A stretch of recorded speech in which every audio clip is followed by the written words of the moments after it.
Okay, we're live. We're 12 minutes early because we're going to play.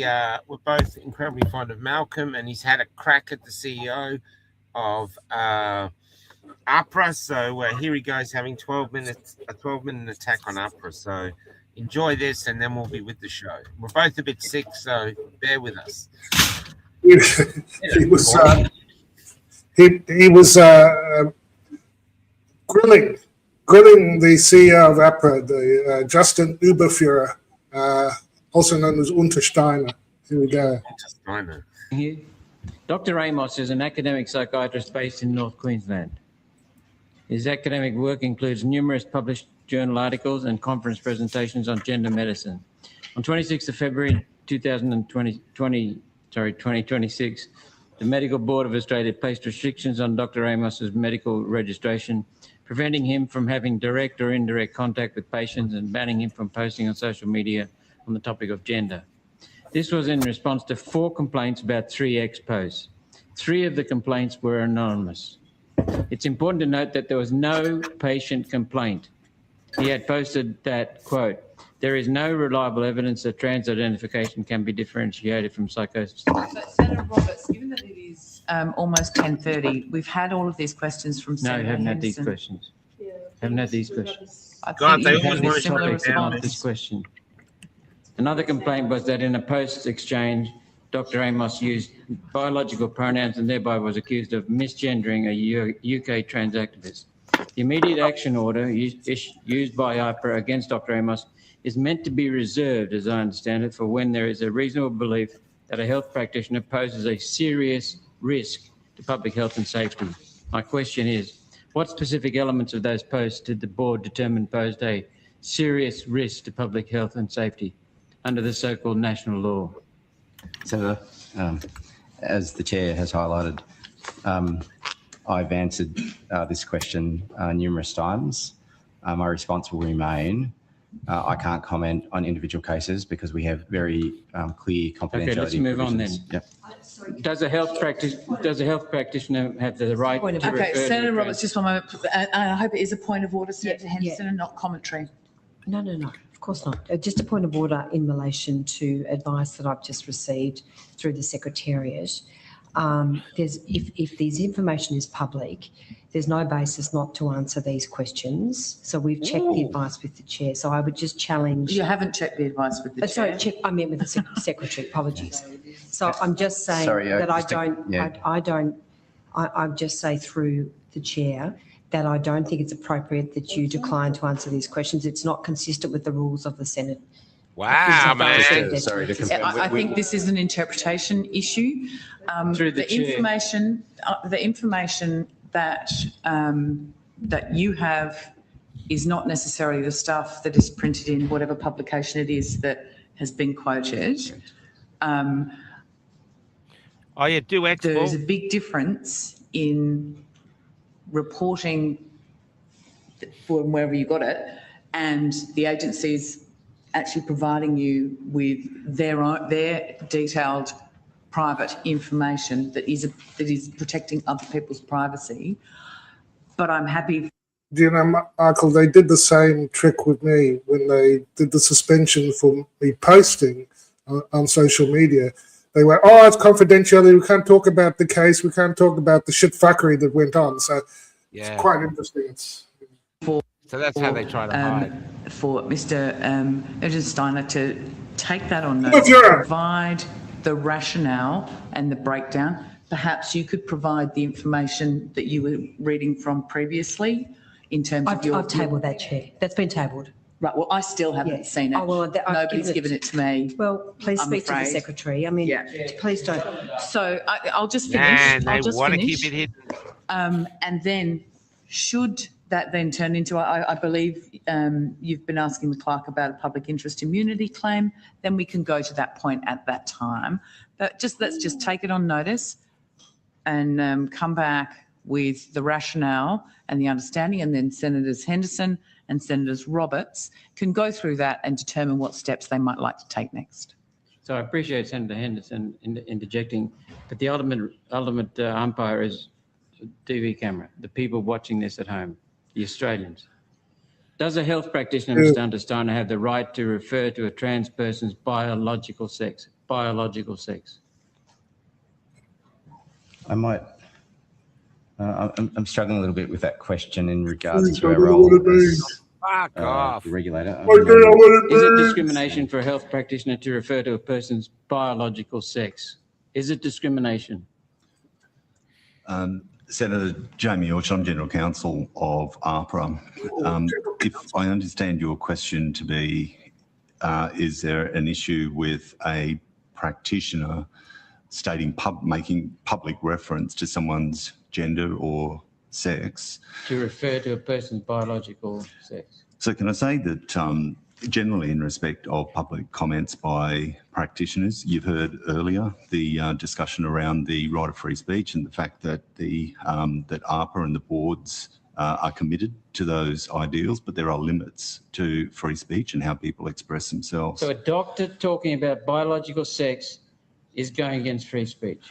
What I was going to say, Senator, is that the codes of conduct and the social media guide that's published by boards set out quite clearly the expectations of practitioners when they are making public comments. They should make comments that are respectful, that rely on the best available information and so on. I beg pardon? I think you're a man. Senator Roberts, it's not appropriate How can a to doctor get personal with the witnesses. How can a Please have some doctor respect. fulfil their ethical obligation to inform the public of potential harms of gender interventions and gender ideology without being accused of discrimination against LGBTIQA plus people? Again, Senator, I answered this question several times.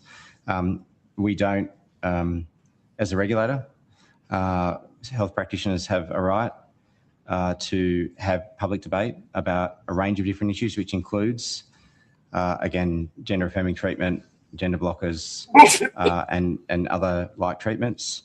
And we would not be taking regulatory action on that basis. Again, I think I've got to be very careful here about selective media and using that as the basis. What specifically would ARPA consider to be misinformation in a post?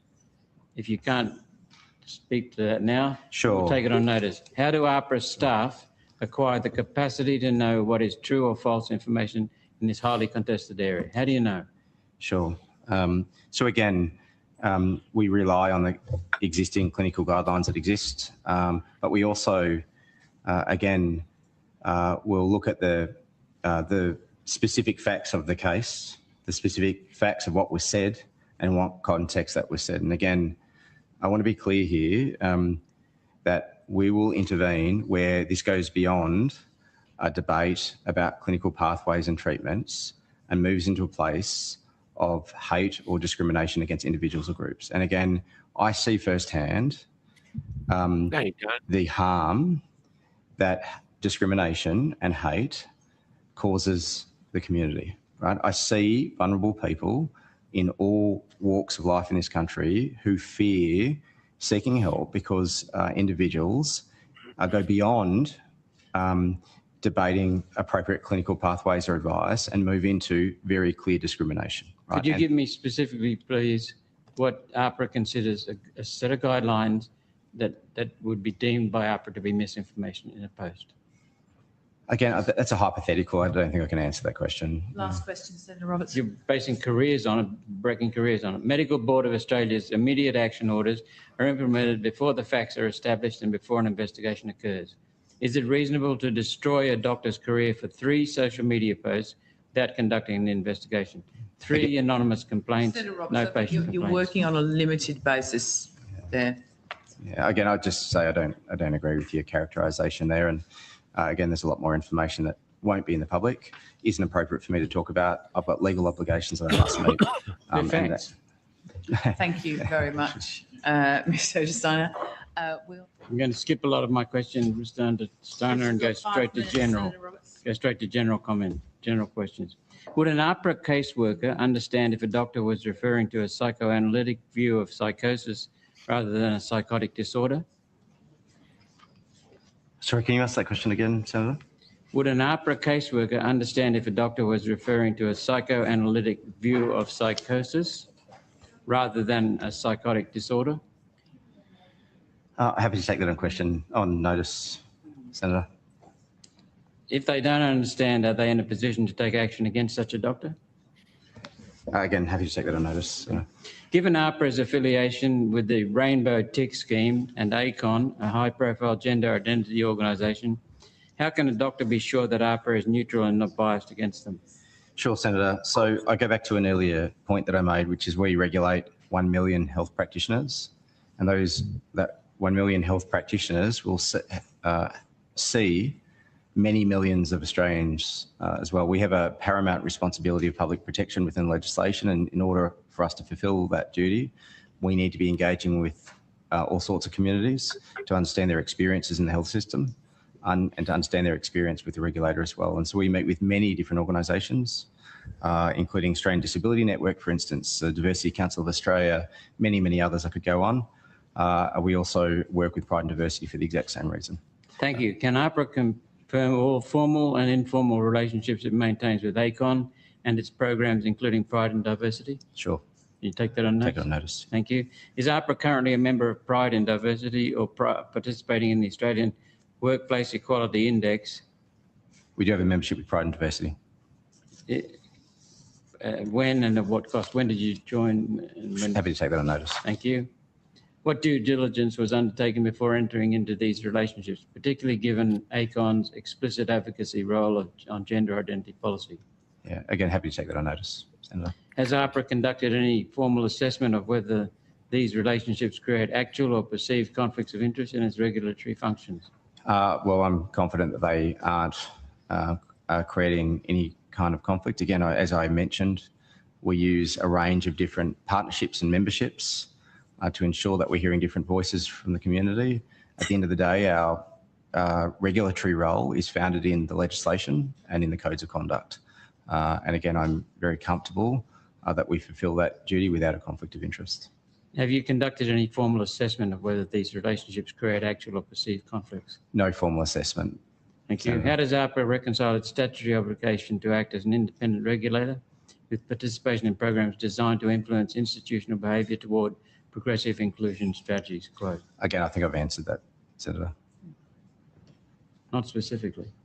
Well, Generally. again, we apply legislation and codes of conduct in our investigations. We have, to go further, ultimate decisions are made by professional boards under the legislation. Professional boards and the members of the professional boards are not employees of AHPRA. They are statutory appointees appointed by the ministers, being every state and territory health minister and the federal health minister. So they are independent of AHPRA in that sense. And so again, there is an arm's length arrangement in decision making. And then beyond that, there is a right of appeal through to tribunals and even the higher courts. And so again, there is a very robust regulatory and legislative framework that ensures that there isn't a conflict of interest that occurs as a result of, again, us listening to different members of the community to understand their experiences. Do you know what it costs to go to court? Senator Roberts, we're going to have to rotate the call. This is your last question. Okay. Has AHPRA received advice, internal or external, on whether alignment with advocacy organisations risks regulatory capture or bias? So I'll take that on notice, Senator. Thank you, Chair. Thank you. Thank you, Mr. Understeiner. Yes.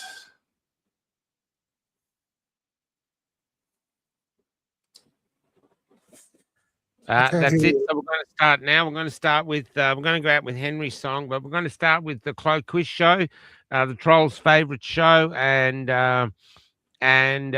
so we'll go with that. And if you're watching AHPRA, not AHPRA, ASIO, and whatever other department watches us, I just want to say that after 6 years of watching us, I think it's time you got subscriptions. What do you think, Paul? Yes, yeah, they deserve a gold levels subscription because That's they right. watch every show. Right. Every show. They do. They actually get it transcribed. So Yes. come on, guys. You know, dig deep. It's only fair. Dance Australia fair. Here's the cloak.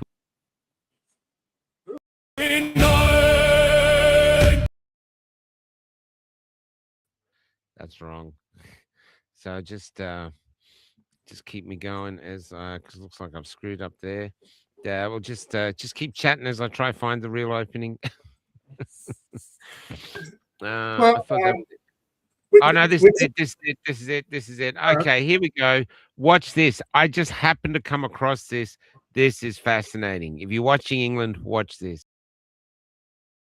Sit next to Ali, your countryman. I cannot sit there. It's impossible.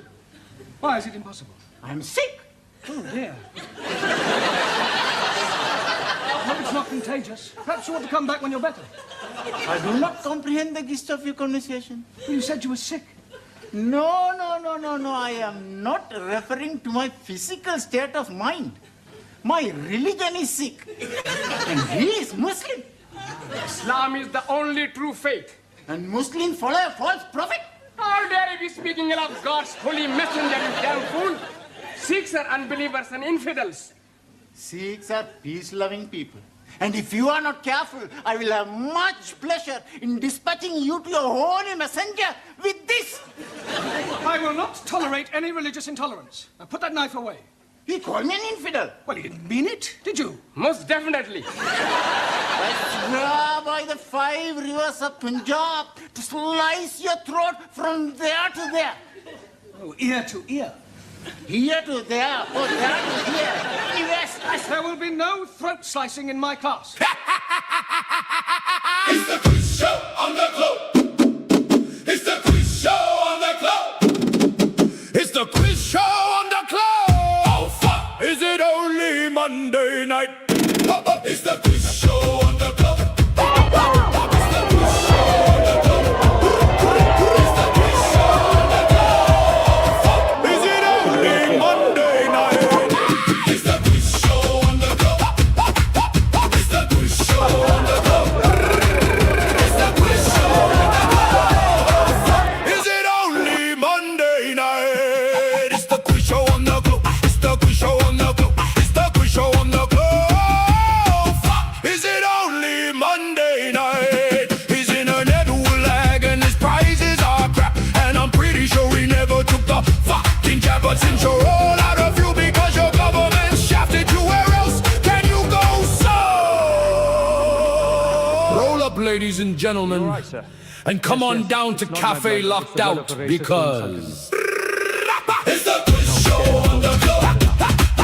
It's the quiz show on the globe. It's the quiz show on the globe. Is it only Monday night? Come on, everybody, sing along. It's the quiz show on the globe.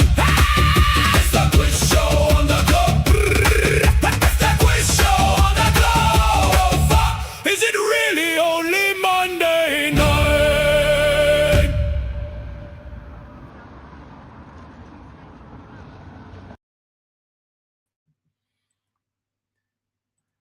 Okay, that's the ad for tomorrow's show. It's webinar only, so find the link on Cafe Lockdown, and we'll see if it works better with the clothes. Got to give them a few obstacles and stuff like this. And we're going to be showing stuff like Black and White Minstrels, Danny LaRue.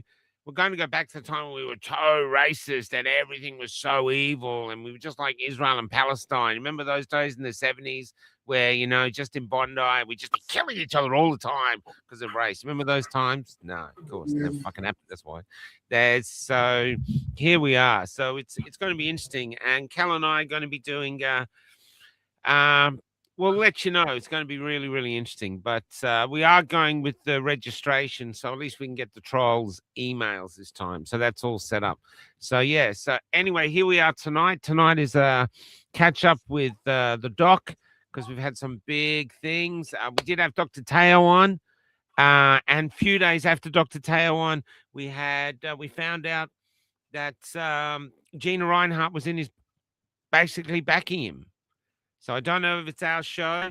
I did reach out to him and say congratulations on Gina Reinhart. I think that's fantastic. On the show, he didn't look like he had a billionaire in his back pocket. And then I did say to him too, please don't send us the sex tape. But apart from that, I wish them the best. I wish them the best. Now, what else? How? Well,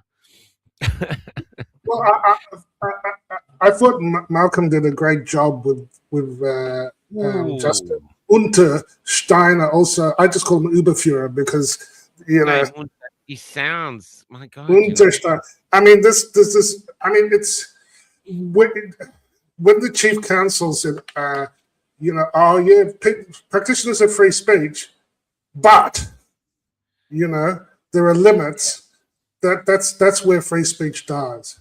You know, Yes. where you notice the free speech doesn't extend to anything to do with gender mutilation at the hands of practitioners or you know, but that's not considered genital. It's called gender reaffirmation. You know, so somewhere between genital mutilation and gender affirmation is where I think there may be a conflict between me and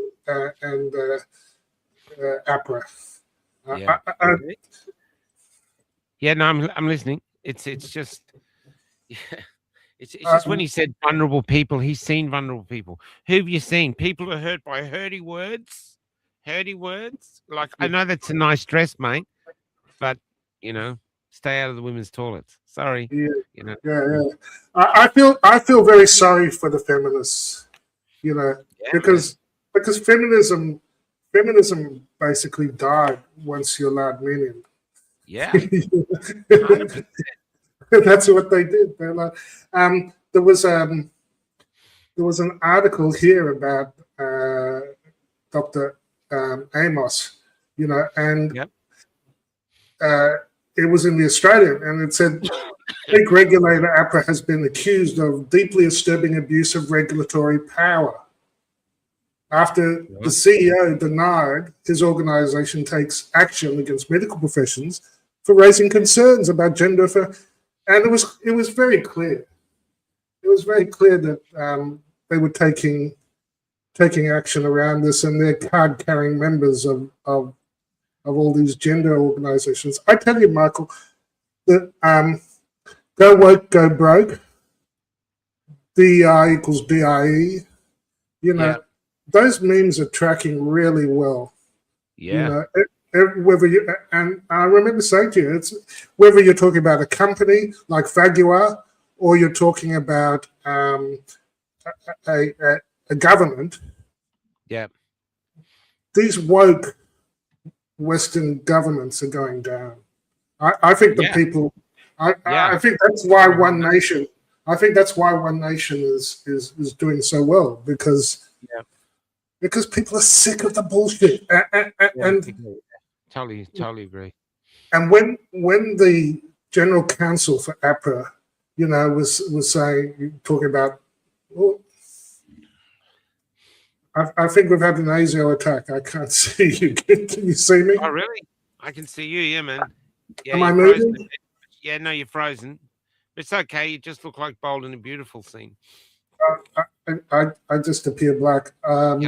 Studio. Men can get pregnant too, including you two. I am pregnant, John. I've been pregnant. I've been pregnant for years, but that's beside the point. Look, I'll pregnancy. He's gestating over several years. Yeah, it's going to come out with a university diploma and go straight into medical. I have to. I think I have to pop out and pop back in. All right. I'll let you do that. Oh, so Trish, Batty blocked a bot and me. Sorry, Trish, about that. I've tried to get onto Rumble to figure out where the unblocking thing is on Rumble. I can't see it. Petra, they are a joke. Beautiful picture of you the other day, Petra, on your thing. Beautiful picture. G'day, Katie. I saw you getting on your knee too. Good on you.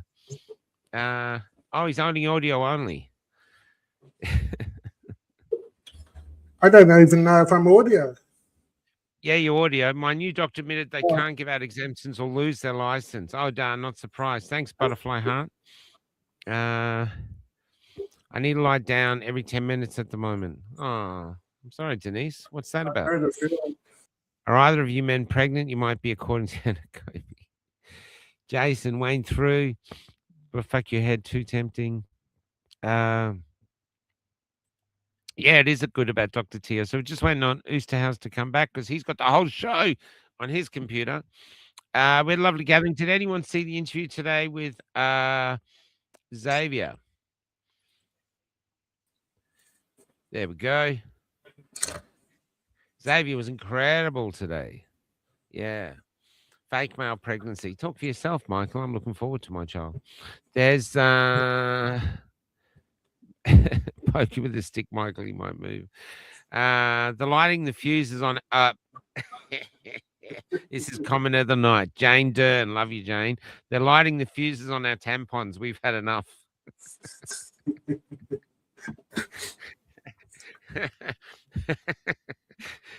Jane, stay there. I'm just going to take a screenshot. Look pretty, Paul. 1, 2, 3. There we go. That's great. That is so funny. Okay, let's move on with the show. Where are we going, Paul? Well, we can go anywhere, but where would you like to go? Oh, I just want to congratulate Kelly on doing a great interview with Jody. That was and that was quite extraordinary, Paul. So we were in a town called we're actually in the same town now, aren't we? What's it called?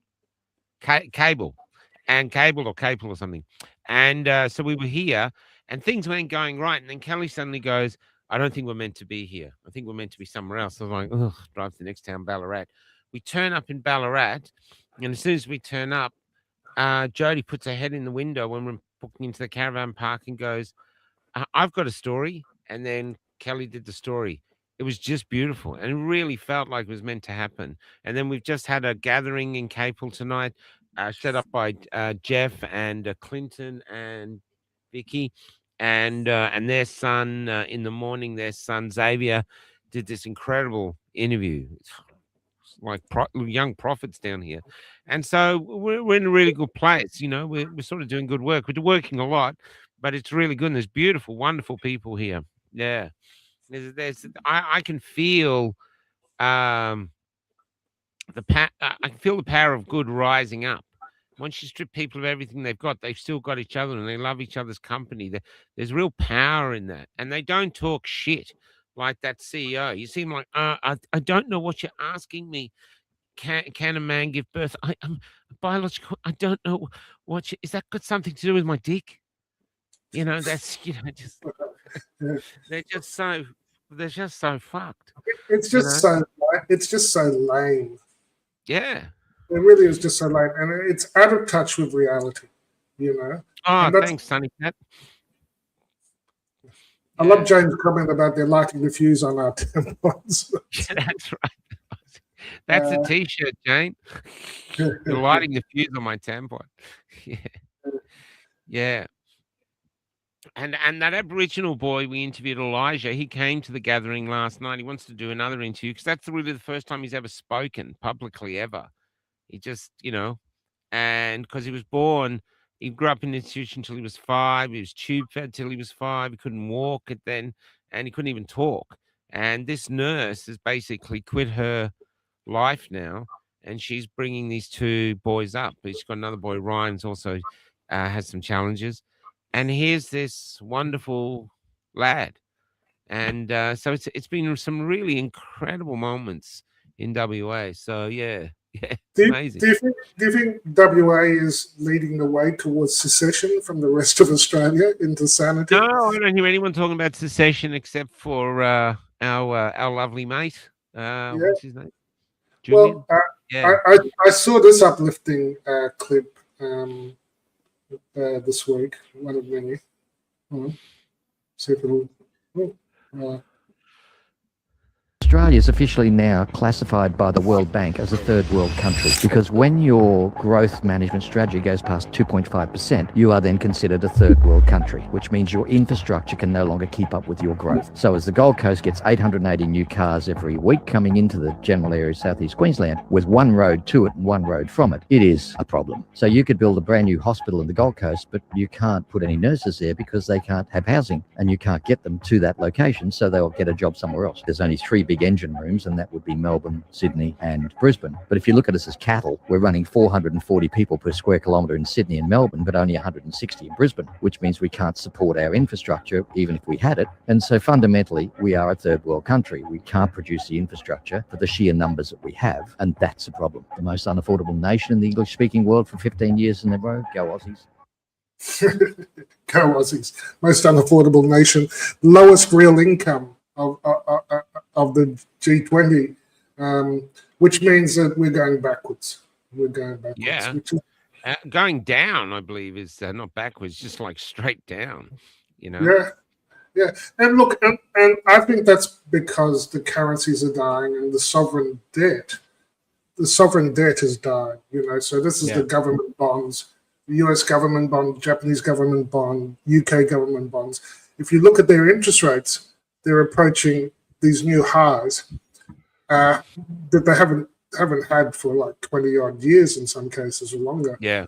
But when the yields go up, that means the bond value is crashing, which is the value of our government debt. And our financial system uses that as the key collateral. So, yeah, look, things are, and I actually think that what's happened in the Persian Gulf and the shortfall in energy and oil-derived products is going to help trigger a detonation of these sovereign bonds.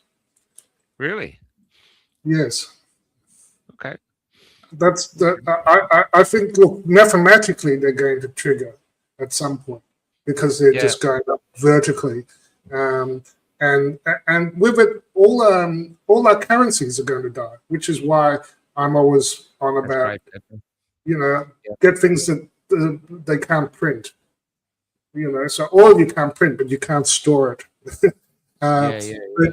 But other things like the central banks are all buying gold. Wow. Okay.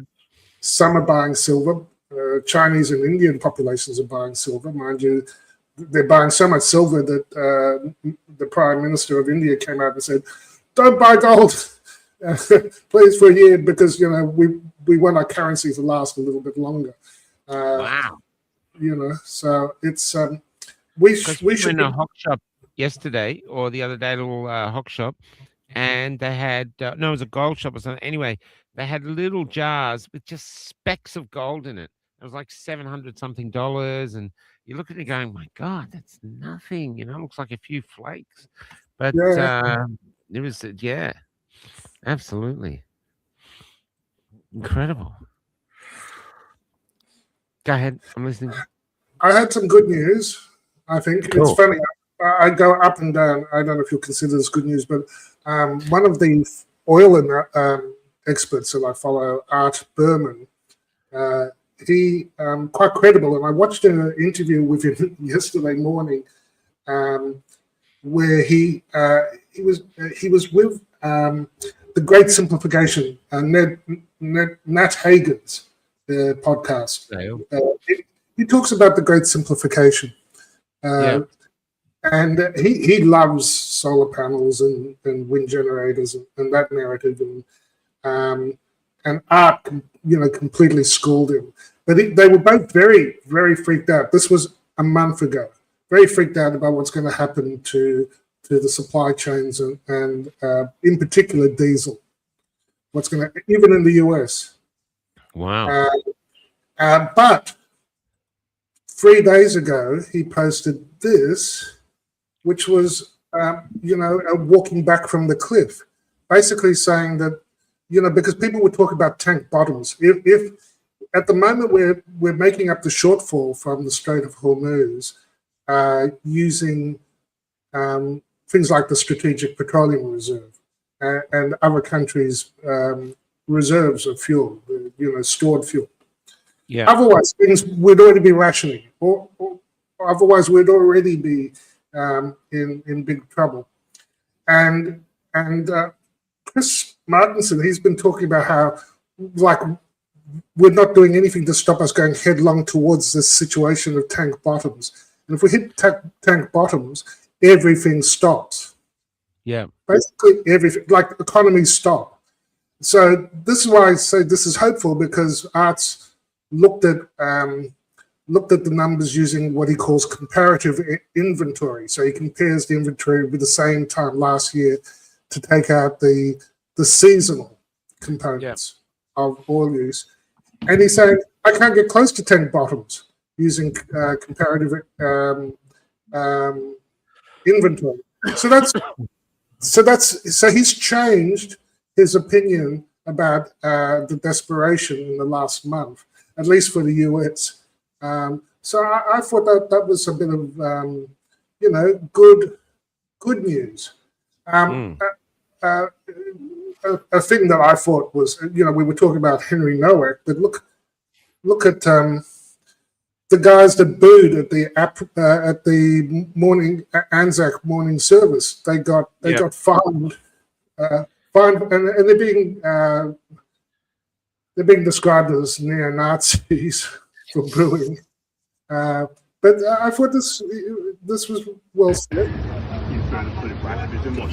It's not going to deter me at all in expressing my point of view. I think people should continue to boo the Welcome to Country. I think it's a disgrace, especially at the Shrine of Remembrance. That's the day where it should be about Australian soldiers, Australian and New Zealand soldiers. It shouldn't be about Aboriginal grievance politics. I think the magistrate made the wrong decision. I think that we should be allowed to express our point of view, even if the Shrine of Remembrance wants to use the solemnity of the remembrance as a shield for wrongdoing. It doesn't matter if you have authority or you have solemnity on your side if you do the wrong thing.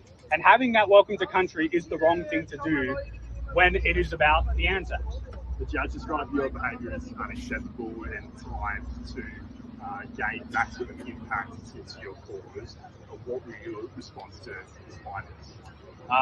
Well, I think that he's wrong. That it was criminally offensive. I think there is a plurality of views in the in Australia, and in a liberal democracy, people are allowed to express their point of view without the criminal justice system being used to suppress points of view. The judge described this event as sacred to Australia. Why? I agree that Anzac Day is sacred, but I think that we weren't disrupting Anzac Day, we were disrupting the Welcome to Country, and we view that as a disruption. Australian soldiers and New Zealand soldiers don't need to be welcomed to their respective countries. They fought for the country. So it should be a day for remembering them and not remembering Aboriginal grievance politics. It's not a day for that. And people are coming on our side now. People understand that.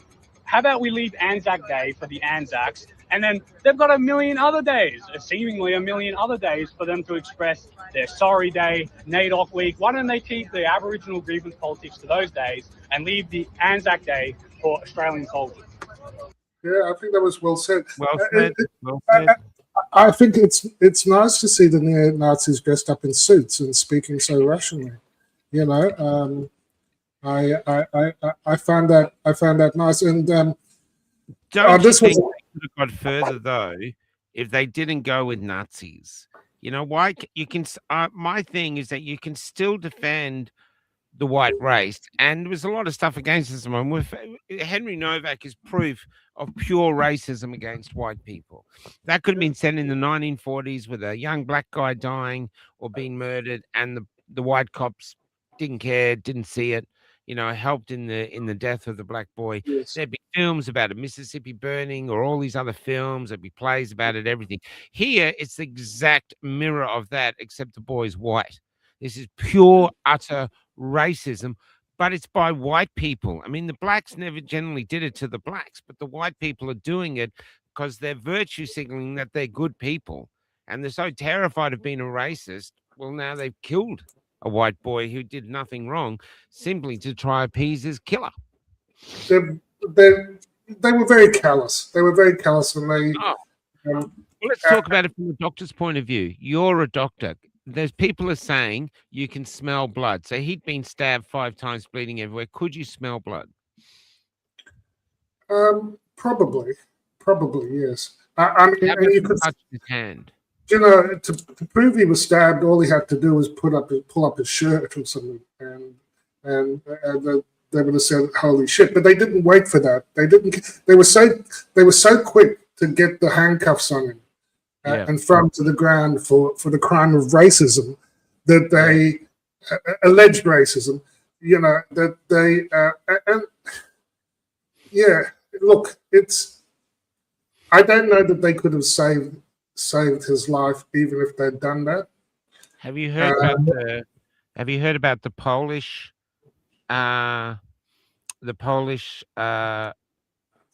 what's a pathologist.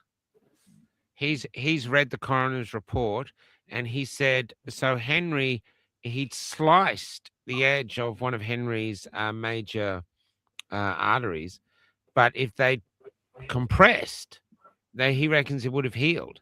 But what they did is they pulled his arms back to handcuff him, and they opened it up. Not only that, when he was lying on the floor, he was wedged against a wall between a car. They dragged him back by his ankles in the rain on his face so they could get to him. He's dying. And he was saying, I just need to say this because it has to be said. 9 times he called out. I can't listen to the isolated version of his voice because it's too distressing. 9 times he called out, I've been stabbed, I'm dying, I can't breathe. So loud that the neighbors could hear it. And 9 times, and the cops ignored him. And then they handcuffed him saying, thank you, have made all this. It's extraordinary, Paul. Yeah. You need an extraordinary level of blindness, not to, it ties in with the Untersteiner Überführer opera guy, where you've got this extraordinary ideological thing, whether it's the police or whether it's the regulators. It's rife through our Western societies, and it's going to, and it's destroying us. And you remember I've been quite critical about the Human Rights Commissioner, and the ombudsman who's meant to be overseeing this. I've been very critical of her because they were completely asleep at the wheel during COVID. So here's Carl talking to Australia's Human Rights Commissioner, and just it's another example of just how freaking insane our regulators and our government has become. Check this out. Has the world gone mad? A Senate inquiry from last week is making global headlines, and it's pretty wild. The Human Rights Commissioner was grilled by Liberal Senator Michaelia Cash about a law that protects transgender women from being discriminated against by their employer. Trans women who applies for a job, for example, Yes. and she may be asked whether or not she intends to have children. And if she replies, yes, I do, and then doesn't get the job because that employer doesn't want to employ women who may be of childbearing age, then she may have been subjected to unlawful discrimination on the basis of potential pregnancy. I'm very confused. A biological male. You're not lying, babe. The grounds of pregnancy includes potential pregnancy as well as pregnancy. But if they can't become pregnant, how can you then become potentially pregnant? Someone who is a trans woman may be assumed to be pregnant or to be able to be pregnant. Biological men, doesn't matter what way you cut it, you cannot get pregnant. I'm as confused as Michaelia. Shaz on Instagram saying 100 years from now, people will read history books and laugh. Shaz, you're 100% right. Yeah, so there you go. Carl's joining the debate. Oh, it's bullshit, man. It's just bullshit now. They've just reached a bullshit level, I mean, and basically the emperor has been naked as far as we've concerned, basically from the beginning, but they keep dressing the emperor in new invisible robes that only they can see. You know? So he's just walking around like the Michelin Man, covered in layers and layers of bullshit, and they can't unsee it. And we cannot only see as this decaying culture, Well, we have to see the okay. So I have a general thing, a general argument that we're caught in all these ideologies. They're not reality based, We need to get our financial system, like I say, they can conjure up the digits out of thin air and give it to their mates. This is why the rich are becoming mega rich. We'll have trillionaires soon. Well, for every trillionaire coming up in a few months, Elon's going to be the first trillionaire in a few months. So for every trillionaire, you can produce countries galore in poverty, and that's what we're seeing. This is it's like we've lived through a giant game of Monopoly, and we're at the last few throws where you've got one person who's got all the hotels on all the major streets, and the rest of us, the 99.99%, are about to be thrown into the Klaus Schwab world of you will own nothing and you will be happy because we will have a digital ID, a social credit system, and complete surveillance. I see the data centers and that fetish, which is sucking up so much energy now. I mean, literally, it's sucking up the electricity grids of the US, and these are weapons. These are weapon systems. These are not benign things, and they're there for surveillance and control of the population because they know the system is about to crack. And rather than start again, rather than throw the monopoly chips, all the hotels and houses and cash back in the box and start again, they want to start up a new electronic version, which is tyranny. You know. Just to the troll, we've got a Darren Bergworth troll. Sorry, troll. Good face, good name, but Darren doesn't actually like me, so he wouldn't talk to me like that. So that's a nice try. You know. So as if things weren't bad, enough, we've got this week. I saw this. He is trapped in a McDonald's toilet in Tarneet, a machete to his throat. Oh yeah, this is horrendous, man. Moments earlier, it appeared the boy was made to fight before the other teens pulled out the blade. He is trapped in a McDonald's toilet in Tarneet. Yeah, so that's disturbing. Well, let's talk about that. Now, these boys, the Sudanese kids, they come from a different world where it seems to us what we see, that violence is on a different scale than what we're used to here, you know? And they're coming here. We must look like easy pickings. Yes. And to be honest, they're used to dealing with real dangerous situations where maybe they're in that's why they escaped. It's really dangerous. And here we're just these soft, easy.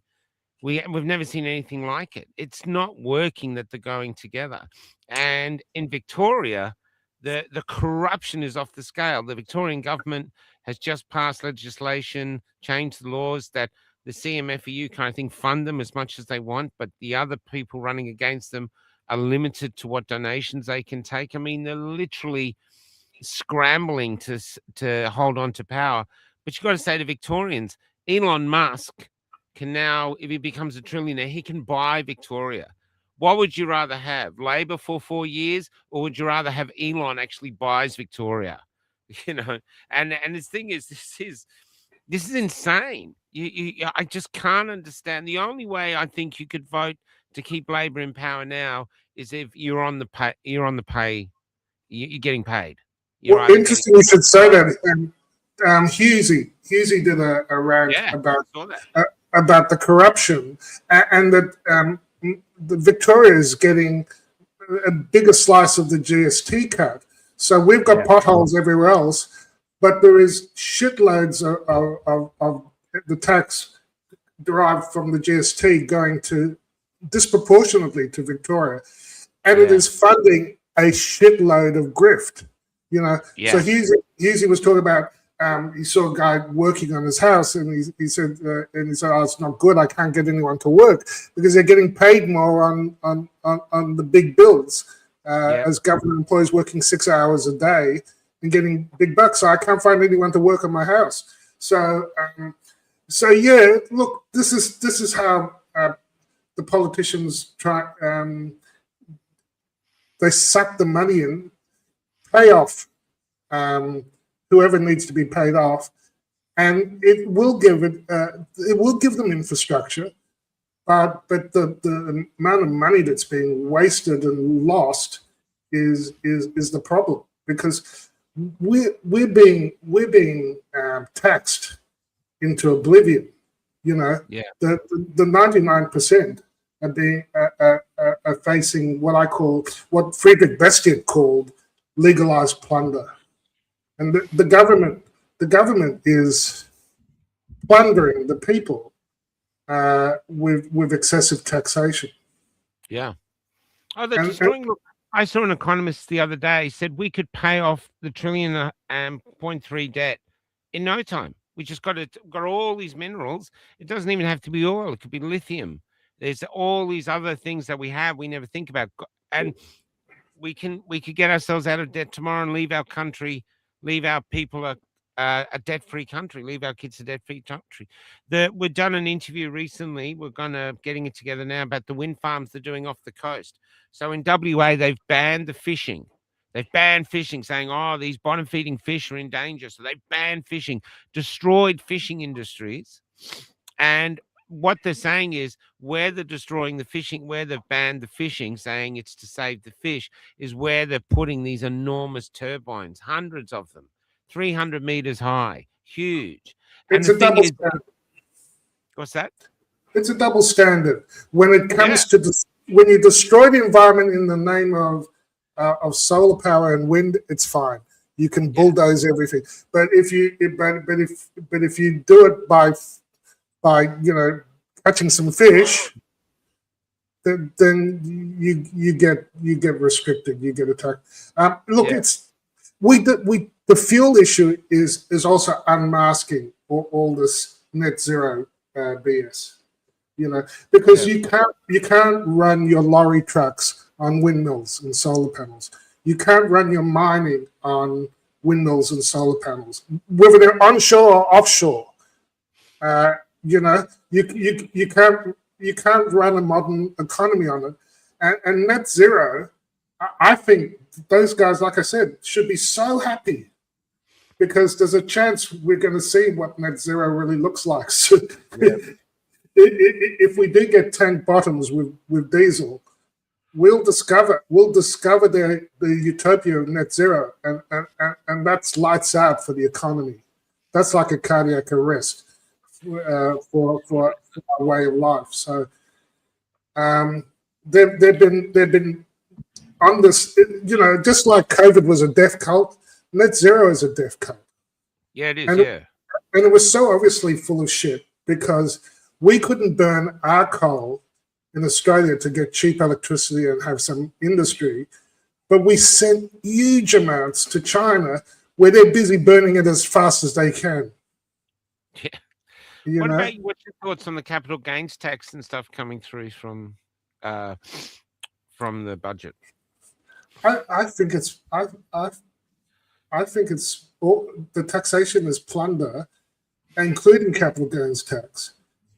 They've taxed all the money that you ultimately invest. They've already taxed you over and over and over again. Right. And when you put some away so that you can, for the future, and then they come and tax it again, and then you die and they tax it again.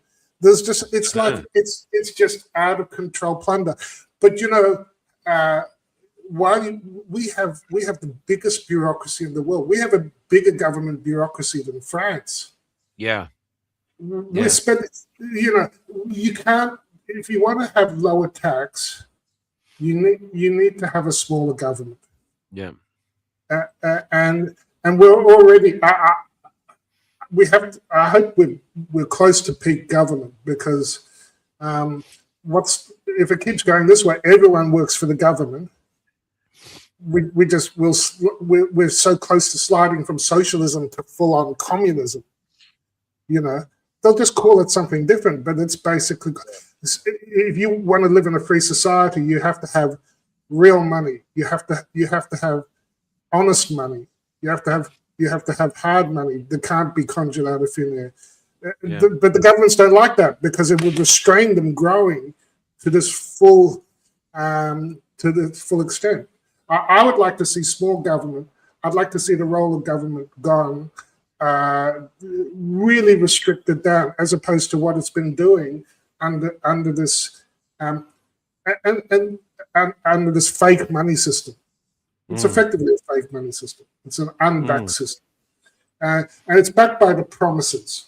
It's backed by promises, and the thing is, governments always default on their promises, and the way they will default.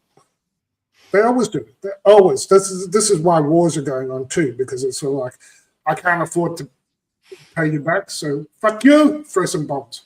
You know, it's as old a story as time. So, but I actually think that the main reason they will default is through inflation. You know, which is another form of theft. It's another form of taxation. Yeah. But people won't understand it as a result of overspending, of too large a government, of too much financialization, and giving the banks generating more and more digits and giving it to their friends, while the rest of us get poorer. You know, it's it's an extraordinary time. And do you know something I thought about Albanese? I've been asking people at these gatherings. We had a great gathering last night. I wrote a piece about a homeless guy I met on the beach, and I put in there another interview, audio interview I did with a woman in her 70s living in a shed full of mice. It's freezing. It's in Bridgetown, which they call Fridgetown. So she's living for her dogs, and I'm thinking, if I was in charge of the country, I would have trouble sleeping, worrying about all these people that I'm, governing, really, suffering so much. I can't remember an ounce of empathy in Albo's face ever, or his voice ever. Instead, the only thing he looks is annoyed when you ask him a question that he doesn't like. Nothing else. Everything is like, so either he's a sociopath, or I think he's committed to, they're giving him an excellent award for leadership. An excellent award for leadership. The country effing hates him. People can't say his name because they feel like they've just sucked a lemon. I don't talk to anyone who likes Albo. No, I haven't met anyone. Oh, Russell Crowe, I saw, said something nice about him. He thinks he's doing a good job. But Russell Crowe is a dickhead as well. I mean, he's a great actor, but look at him. He's a cunt, basically. And so there we are with Albo. And you're in it when cunts think you're a great guy, you got troubles. You got troubles. That's the cunt register. It's known. Oh, all these cunts like Albo. Wow, Balbo. Guess you're I want to say it. But it's but here it is. And the people out here are suffering. And it's like I was talking to another great friend of mine. He spent his life building up this electronics, he's an electrician, building up this business, really entrenched in the town. He didn't get jabbed, so he suffered there, but he still kept it going. He's given the business to his son like a year or 2 years ago. His son works really hard. I've been there. His son turns up in the morning, really hard worker. The son is selling the business because he said he simply cannot make money out of it. It's bringing money in, but the government takes so much, he's working for nothing. Another woman I met in a tiny town with a cafe working hard out, she says, I earn less than my casual staff. It's just, there's no money to be made. Our country has been economically destroyed. And it's like, Albo's just like, hey, you see my little poofter dog? Oh, sorry, no, it's just, I hate to say it, but it's at this stupid level. And that's what I said before. ASIO, I know you're watching us. Take a fucking subscription, man. APRA, you owe us a subscription. You owe us. I'm going to send you, APRA, a bill for 6 years of subscription. And you got a full price premium. You get the premium packet. You don't get any exclusive content, but you're paying, man. You're paying. They definitely don't get exclusive content because they'll use it as evidence against someone. Oh, they'll do it anyway. You know what I mean? Yeah. And look, this is Doug Casey. He's a crisis investor. He was had a website called International Man. Anyway, some people know him who follow finance. I like his take.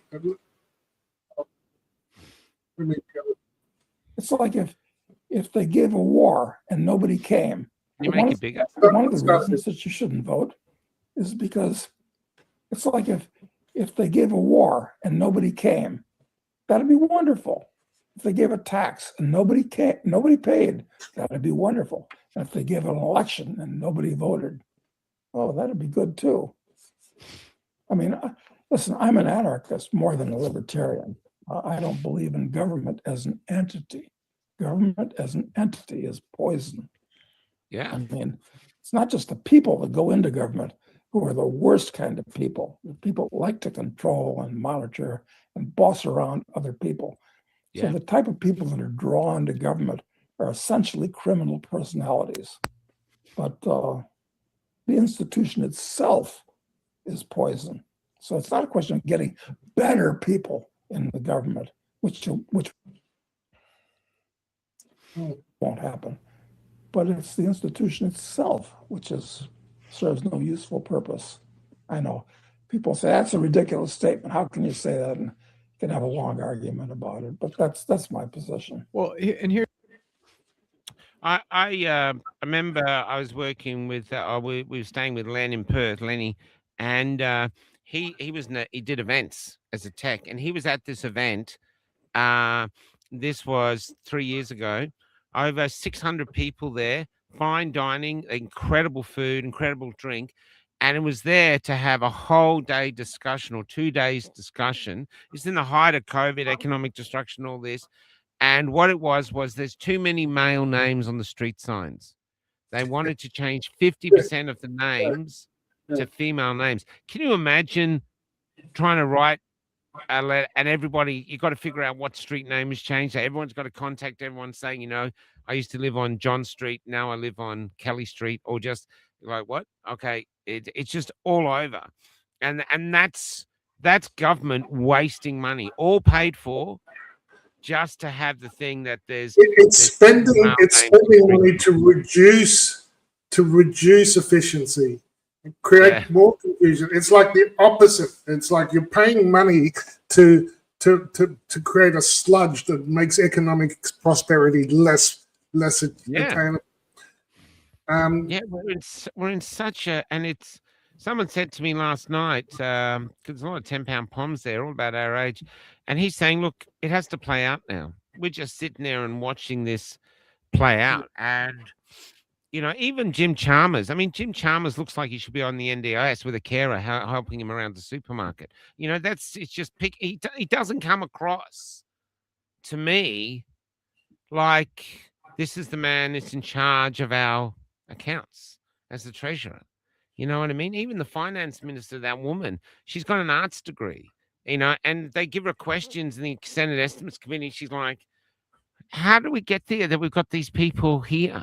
We need serious business people in charge to dig us out of this shit, or I hate to say it, I'm watching Pauline Hanson now coming out with her policies, sticking to her guns, and they're always making fun of her, but more and more people are coming across to her, including with Malcolm and all these others. So when they mock her now, they're no longer mocking this woman who decided to leave a fish and chip shop and try to become a politician. They are now mocking us because she's our girl. Even if we're not going to vote for her, we admire her. She stuck to a gun. She says it like it is. She's tough. She hasn't changed the stance. They accuse her of everything. Now they're attacking us. And they can't get it.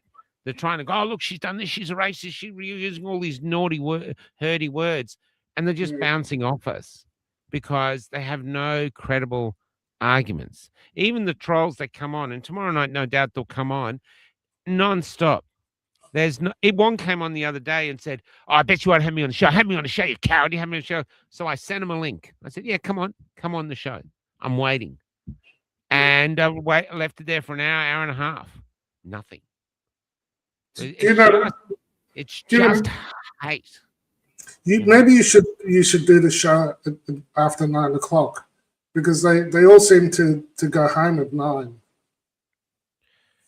So Carly's saying that she's dumb, and for the 1%, I think it's more than 1%. Carly, she's the most popular person at the moment. So I think you're a little bit wrong there, my dear.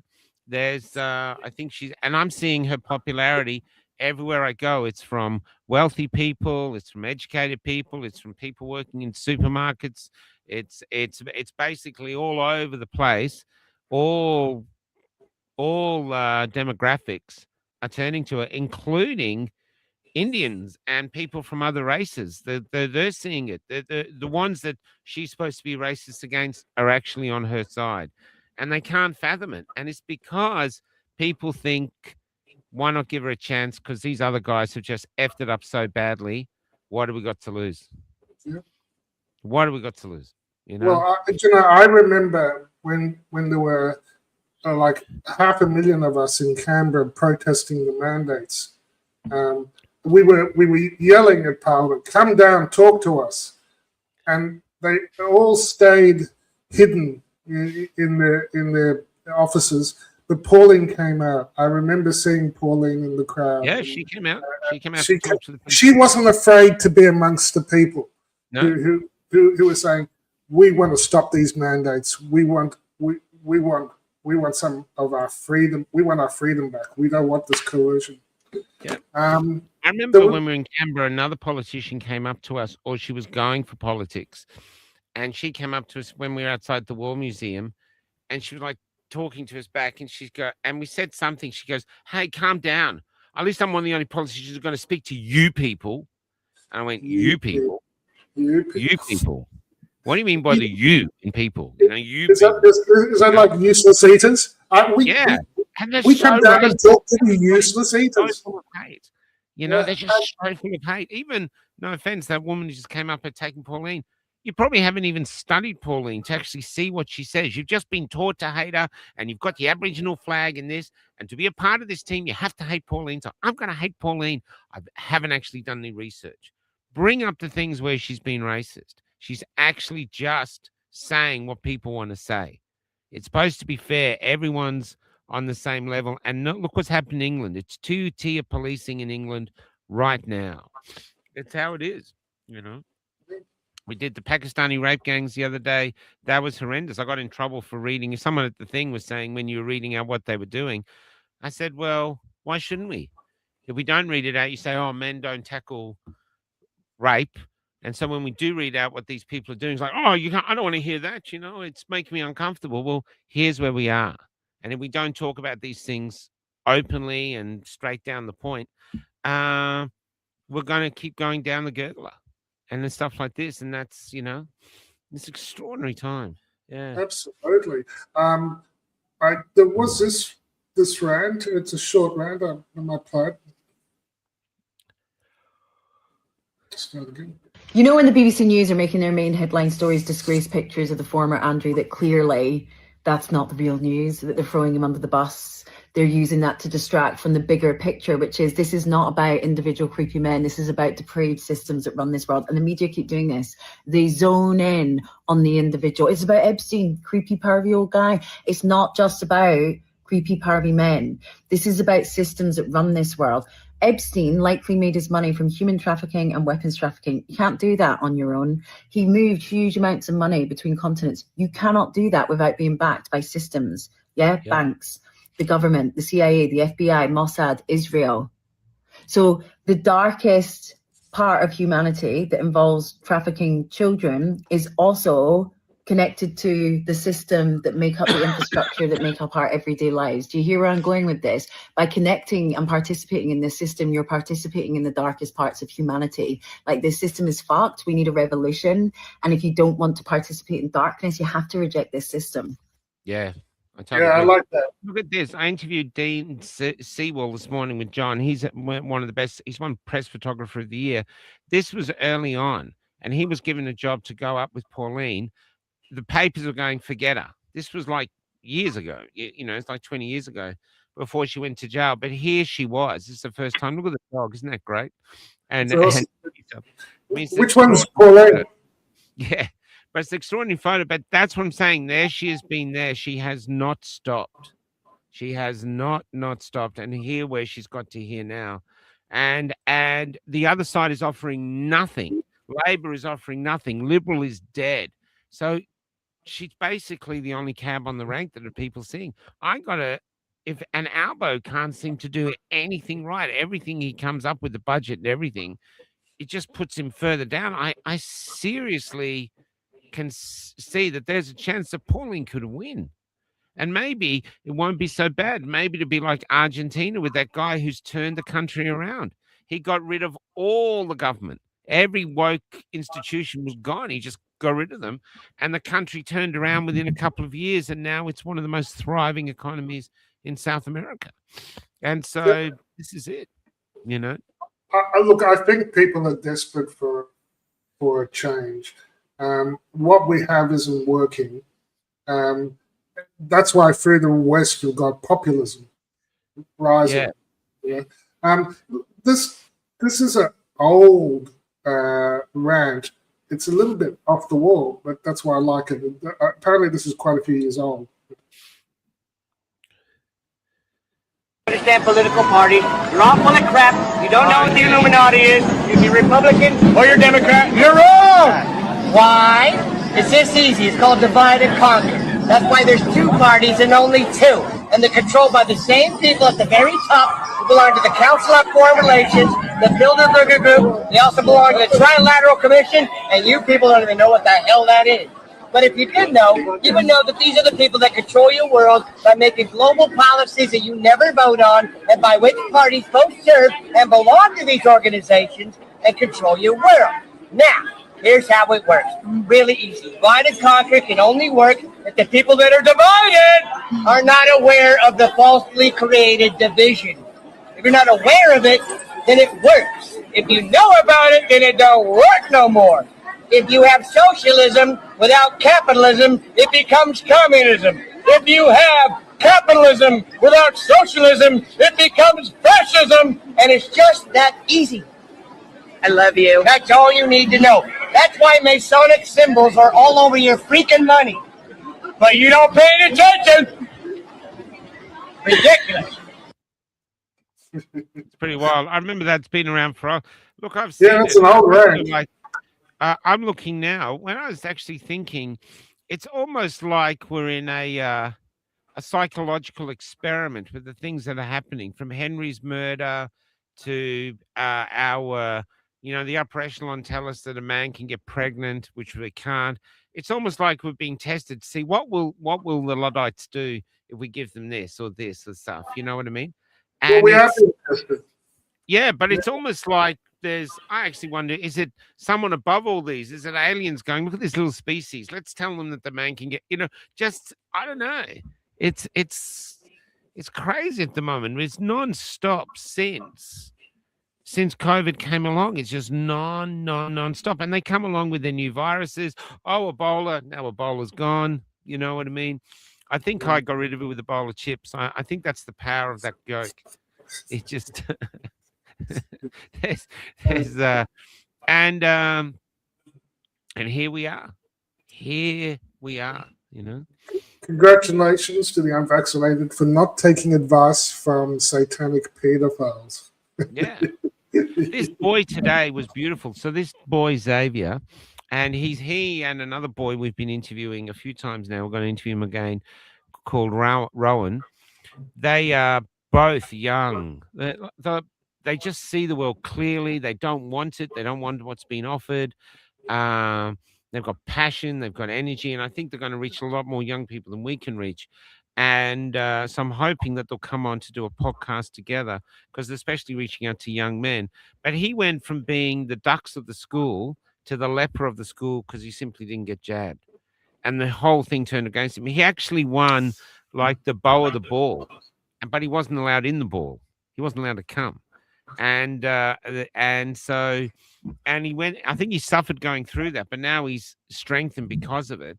But this was a guy that could have been on to lawyer, everything, and he was going to get jabbed. It was only his mother that told him, read the insert before you take it.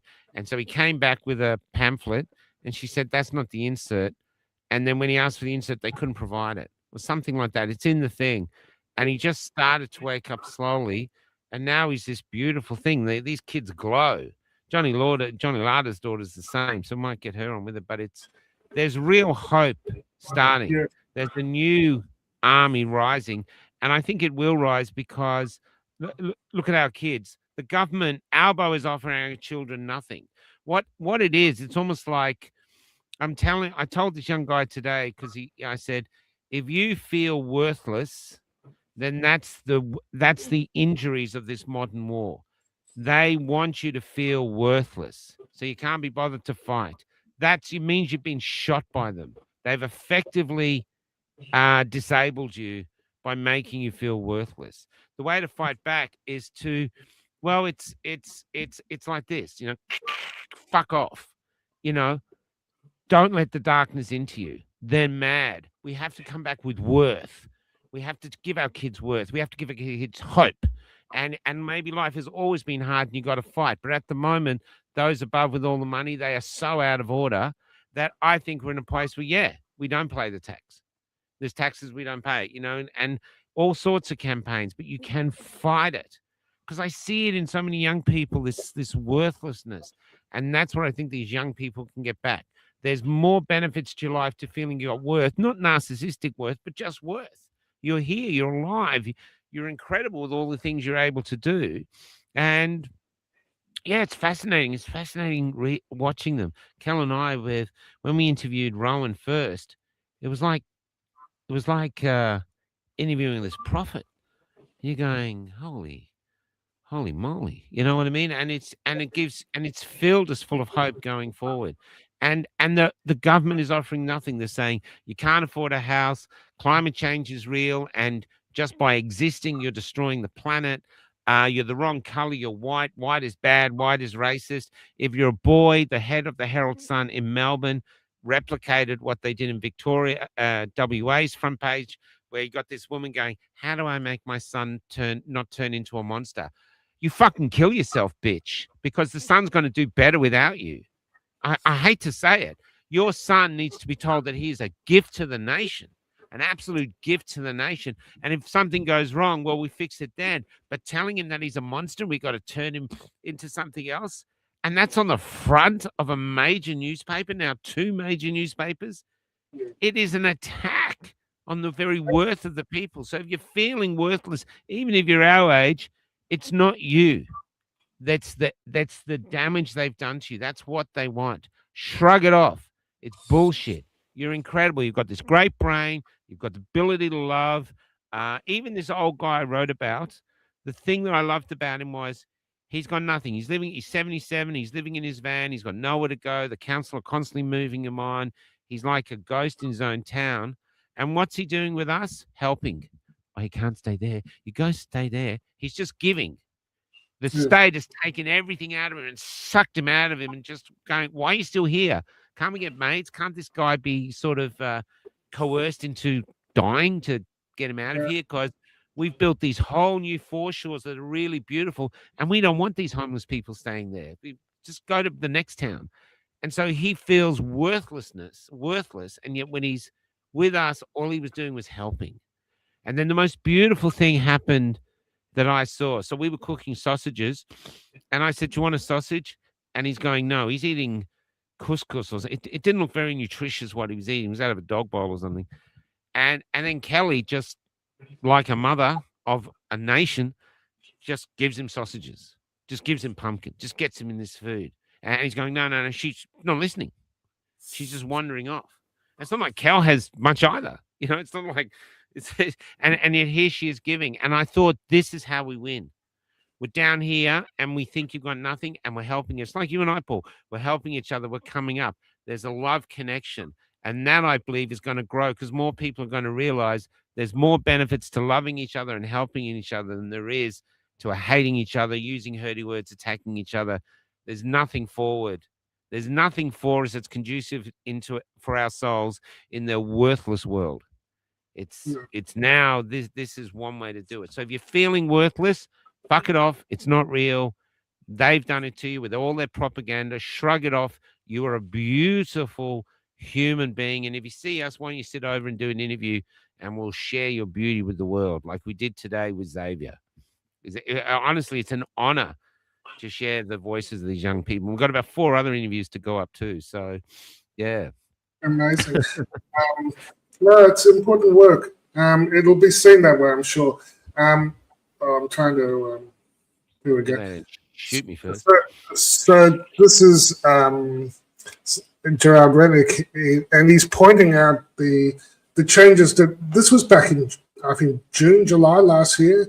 TAGI changed the handbook to 3rd of June. It says that the COVID vaccines are no longer recommended for healthy infants, children, adolescents, and yet they're still giving the shit. Even though TAGI was meant to be, follow TAGI.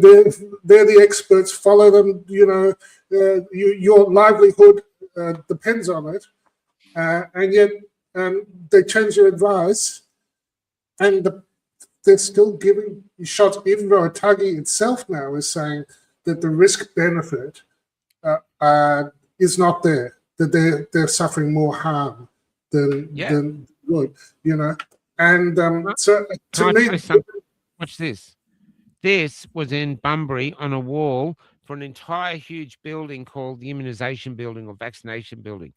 Look at this image.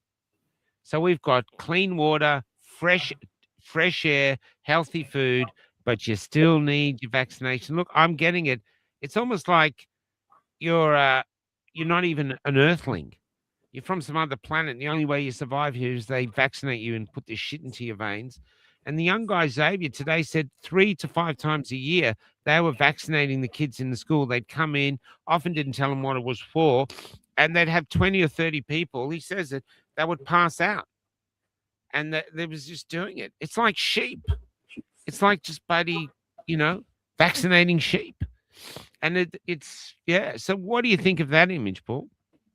It's upsetting for me because what I've been looking for is Paul Thomas. I have a short clip of Dr. Paul Thomas. So he was the pediatrician who had a good number of unvaccinated kids in his practice. And he did a study of the utilization, the hours used at a visit, and he could separate vaccinated from unvaccinated kids. And it was chalk and cheese, when it came to ADHD, autism, the behavioral, asthma, autoimmune, ear problems, fevers. Yeah. It was so obvious. And there was no problem with this paper. It was published, it was peer reviewed, but they retracted it. The same with the Ford Clinic, Henry Ford study by Zervos. Del Bigtree said, "Come on, prove us wrong." He said, "Okay, I'll do it." He did the study, showed the same thing as Dr. Thomas, and he said, "I can't publish this. I'll be unemployed." But the study was there. The control group study, I think it was Mawson. Same thing. We've got like 13 studies, all removed, censored, not because that they didn't that they were wrong, factually wrong, or that they'd made mistakes in their analysis, but because they didn't want the message. Yeah. So I formed the opinion. I formed the opinion a while ago, being aware of this stuff, that the childhood vaccine schedule, which hasn't been tested against placebo controls, things like the Hep B, 147 kids followed only for 5 days, that sort of thing, over and over again. It's an evidence-free zone, but there is evidence of real chronic, real harms, real chronic disease. And of course, in the last week, one of the posts was about another censored study. Let me see if I can find it, which was about sudden infant death. Wow. So here it is. And Rebecca Barnett did this, wrote about this. A study by Neil Miller, and this is, I think this has been, it was peer reviewed. It's been up there for 5 years, you know, and it showed it showed that there was a very strong temporal association with kids with SIDS dying around the times of their vaccines. So I've been talking about the chronic disease, that we've got a tsunami of chronic disease, autism, behavioral problems, allergies, and all that, which is not due to climate change. No. Which is being censored and suppressed, but the evidence is out there. I feel like Scully or Mulder in X-Files. Yeah. The truth is out there. It's not fucking aliens. It's the harm of these shots. So I'm still responding to that image you showed me.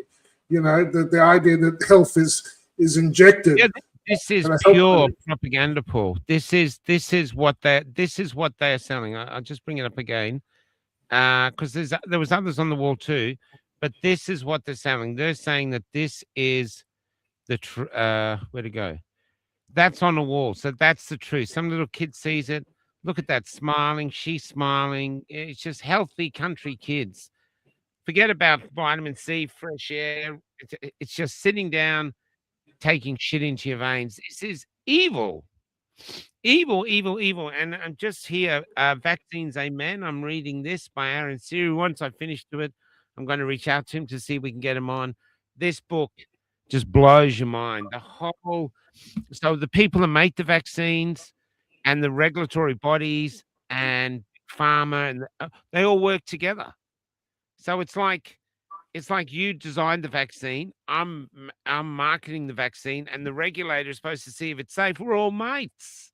We all work together. It's just bullshit. They're just pushing it out.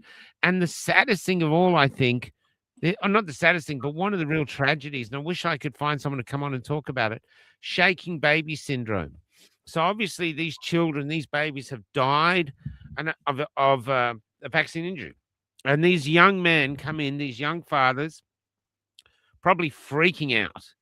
I know when I was a young father, you're left with the baby. You're like, I don't have breasts. Well, what do I do? You know, and so you're nervous. And you came in and the baby was blue, you would freak out. And so they're shaking him. They know the shaken baby thing has been disproved. It's bullshit. But there's young men and maybe women in jail now for murdering their child. They didn't, and they're in jail theoretically, because the whole system is protecting Big Pharma, and they'll sacrifice the parents of a SIDS baby to protect the product. Yeah, on the altar of the vaccine religion, you know, it's a religion, and so these people are jailed because rather than acknowledge that there's an association between they just need to look. I mean, this is the study. That study is, like I say, has been out there for 5 years. It shows it shows the coincidence. You know. Yeah, this is Petra. This is Petra. But we've interviewed Petra twice now. Petra lost her daughter tragically to the vaccine. She took her, and you know, her family's in turmoil from the loss of her girl. It must be horrendous. There's some other people today. They think their daughter was pregnant, and just before she went in to give birth, they said you can't come in the hospital unless you take the jab. So they jabbed her before she went into hospital. That baby was born fine, but the next baby died inside her after 14 weeks. And this woman's adamant that they killed the. This is insidious stuff. And the thing is, what it is, Paul, as Aaron says in here, they won't even look. What could be causing all this? We've got fresh air, we've got good food, we've got all this good water, and yet everybody's sick. It doesn't make sense. You go back to the 70s, we had far less vaccinations, good food, fresh water, and you know, plenty of air, and everyone was fit and healthy. You didn't have everyone's sick. They'd have you, this young lad even said today, Xavier, that they wouldn't vaccinate them before a sports event, because if they did, the kids couldn't participate. They wouldn't do their best in the sports event. So they vaccinate them after. So they kind of know it affects them. There's an insanity like here, man. There is. It can't hold. And then this is a short thing of RFK talking about bullshit. And during COVID, we saw something that had a long runway, which was that the government was not always telling the truth to the American public. Science was being manipulated. That the message was that people were openly, regulatory officials at the highest level were openly telling what they called noble lies in order to get the public to do something that they genuinely thought that they ought to be doing. They would misstate the data. And we're not doing that anymore. We're telling the public now, and if you've watched what we're doing over the past 15 months, we tell them what we know and what we don't know. We're changing our websites so that we acknowledge that there are gaps in the information, and we're not going to fill them by lying to people. We're going to fill them by doing the research that should have been done. So there you go. I mean, they lied. They lied. That's what we've been calling out for several years now. And the noble lie was based on the idea of the vaccine religion. The holy injection was where health came through, and it was all based on lies. Like someone mentioned about turtles all the way down again. Yeah. I mean, people who. I've got that there too. I want to read that as well. Yeah. What's that? Turtles All the Way Down. I've got that book as well. It's just getting time to read. I might do some tonight because I'm thick. I got the COVID. Here's I mentioned Dr. Paul Thomas, the pediatrician who did that study with James Ryan. Here's a short clip with him on children's health defense. What would happen if most of us decided we don't want these vaccines because we've done our research, as you have, and I now have, took me a little longer than you, and there's no safe vaccine on the childhood schedule, period. So at this point, I'm also an anti-vaxxer because we don't have a safe vaccine. We don't even have a single one that was properly tested for safety. However, if you aren't comfortable with how you want your child to die, I say in the book Vax Facts that you are more likely to die from the vaccine than you are from the disease for which there is a vaccine. And this is true for every single vaccine on the childhood schedule. It's still a death. It's still super rare, but you're much more likely to die from the vaccine. So which do you want? You want a greater chance of dying from the vaccine or a lesser chance of dying from the disease? Of course, from many of these diseases, the risk is zero. What would happen if we just stopped? Those who wanted to stop. I mean, if you want the vaccine because you're scared of those unvaxxed people, go get the vaccine. Again, this is a theoretical discussion because I didn't think mandates are going anywhere. I don't care what politicians we have helping us out, because if mandates were to stop and the word were to really get out and parents en masse and adults and teenagers stop taking vaccines, these companies would crash. This is something to talk to a financial person about, but I just know that's not going to be allowed to happen. So that was Dr. Paul Thomas in his own words. He wasn't talking about the study there, but he was talking about the research that you might get less whooping cough after whooping cough vaccination, but when they looked at it in two large cohorts in Africa, in the country where they could break it down, the kids who got the jab got less whooping cough symptoms. They still got colonized and still transmitted it in many cases, but they were less symptomatic. But they died at they had 3 times the death rate of other things. Yeah. I heard that. That's the sort of thing Dr. Thomas is talking about.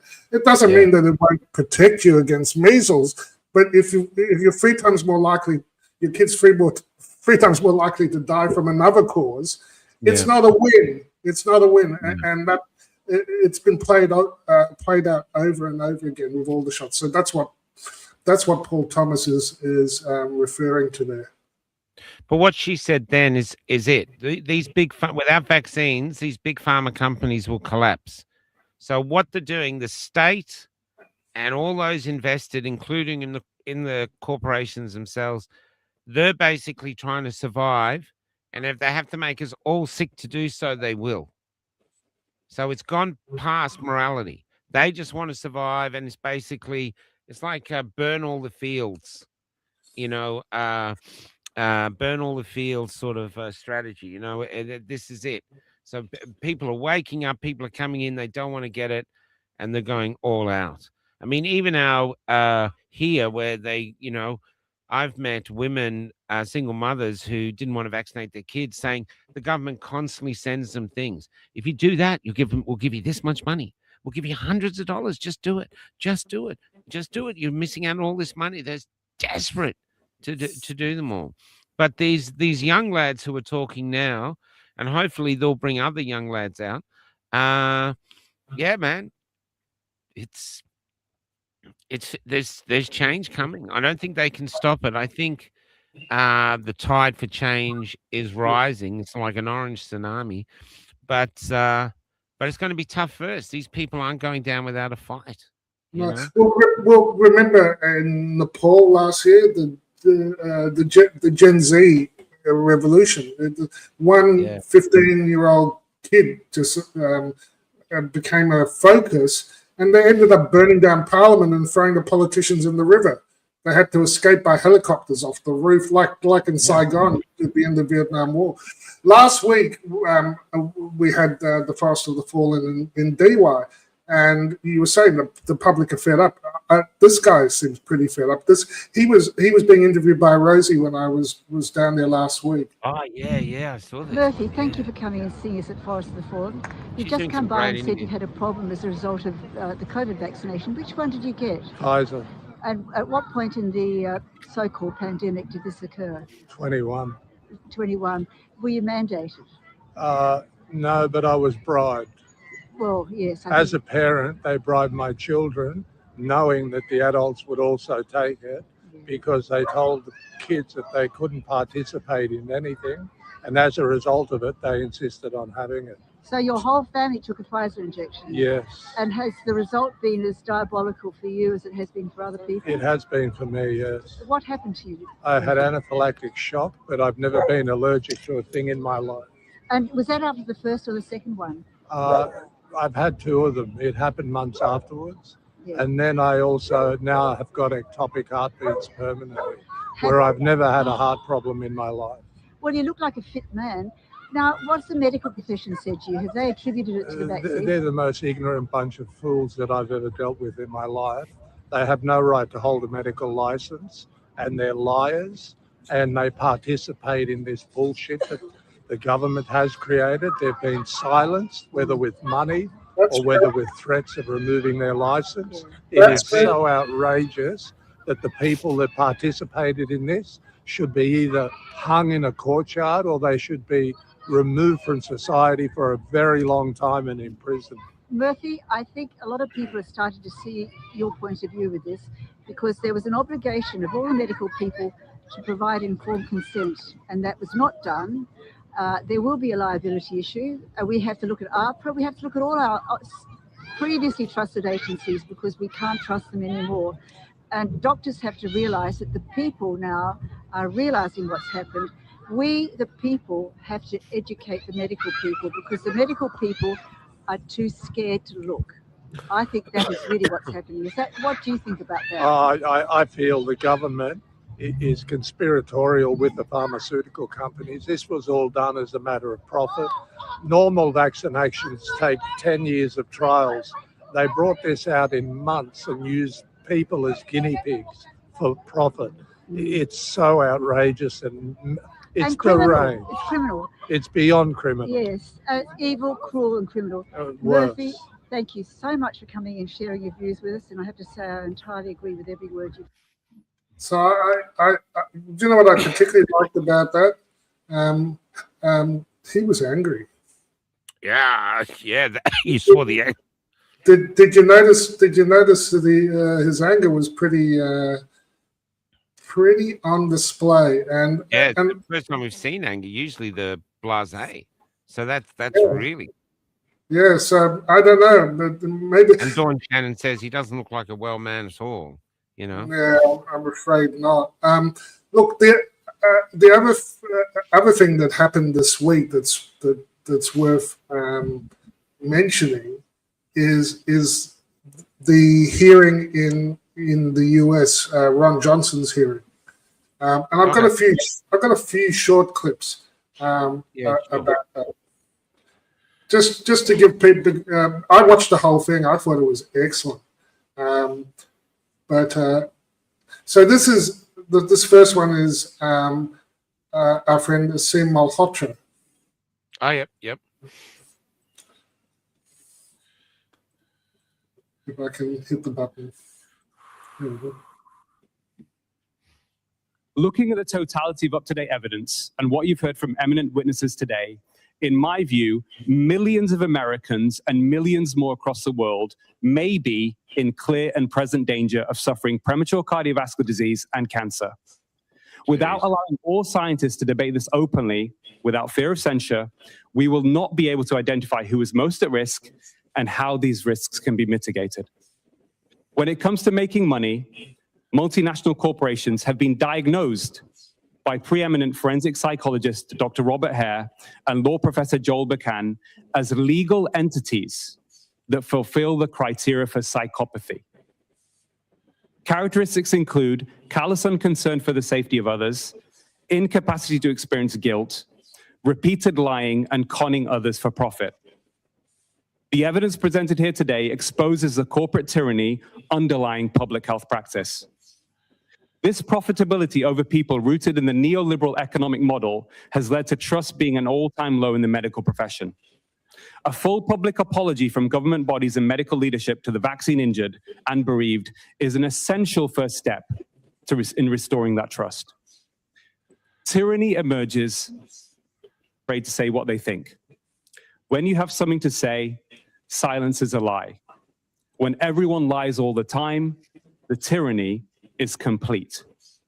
To save the health of the American people and to save democracy, it is our responsibility to expose, resist, and dismantle the era of corporate tyranny we currently find ourselves in. Yeah, that was well said. Can I just play you this quickly? Oh. I don't know where you went. Can I just play you this quickly from now? I'd never heard this. I'll get back to that, but it just came up in a short. So Xavier was claiming when they used to vaccinate the kids, if he didn't want it, they would force it on you. Listen to this. You are getting this vaccine, and here's a signature. There was no information. It was just, this is the procedure. No informed consent. No informed consent, and they didn't ask us for consent. People tried to run away from it, and they wouldn't let them. They would bar the doors. The teacher would bar the doors and not let you leave the library if you didn't get this vaccine. Like, if you didn't show up to school on that day, watch this. You would have a catch-up day as well. No, that to me is just... So they were determined to get it in. Yeah, 100%. And it's like, you just wonder, are the teachers in on that? So they had no right to say no? No, we didn't, including me. Wow. I remember... You just happened to be not on the list, that's the only reason. Yeah, I remember, like, all these people trying to just run away from it because they were shit terrified. Like, they were just bouncing off the wall. Feeling inside. Yeah, and they wouldn't let you leave. There was one door to the library, there was no other way out, and they would have all these barriers going up into the library. Jeez. I'm feeling pierced post-traumatic stress disorder just listening to that, because I remember what it was. There's one interview you want to see it, guys, share it. Yeah, I know, Paul, I'm the same. We were sitting there in shock. In shock. Yeah. These are things I haven't heard. And this happened 3 to 5 times a year. It's terrifying. Do you remember Doc Malik? He went in to get some information about the shots. He was going, I'm not sure.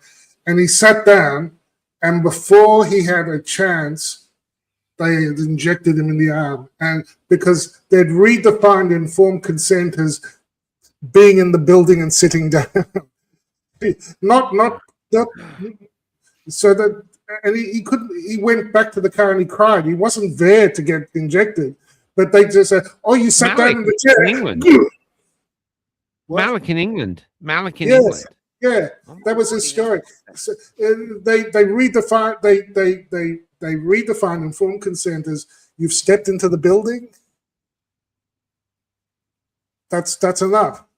We can hit you. It was insane what was going on. But what was happening in the schools is terrifying. You know, they became trapped within the walls of the school, and the parents' rights and wishes were not being considered.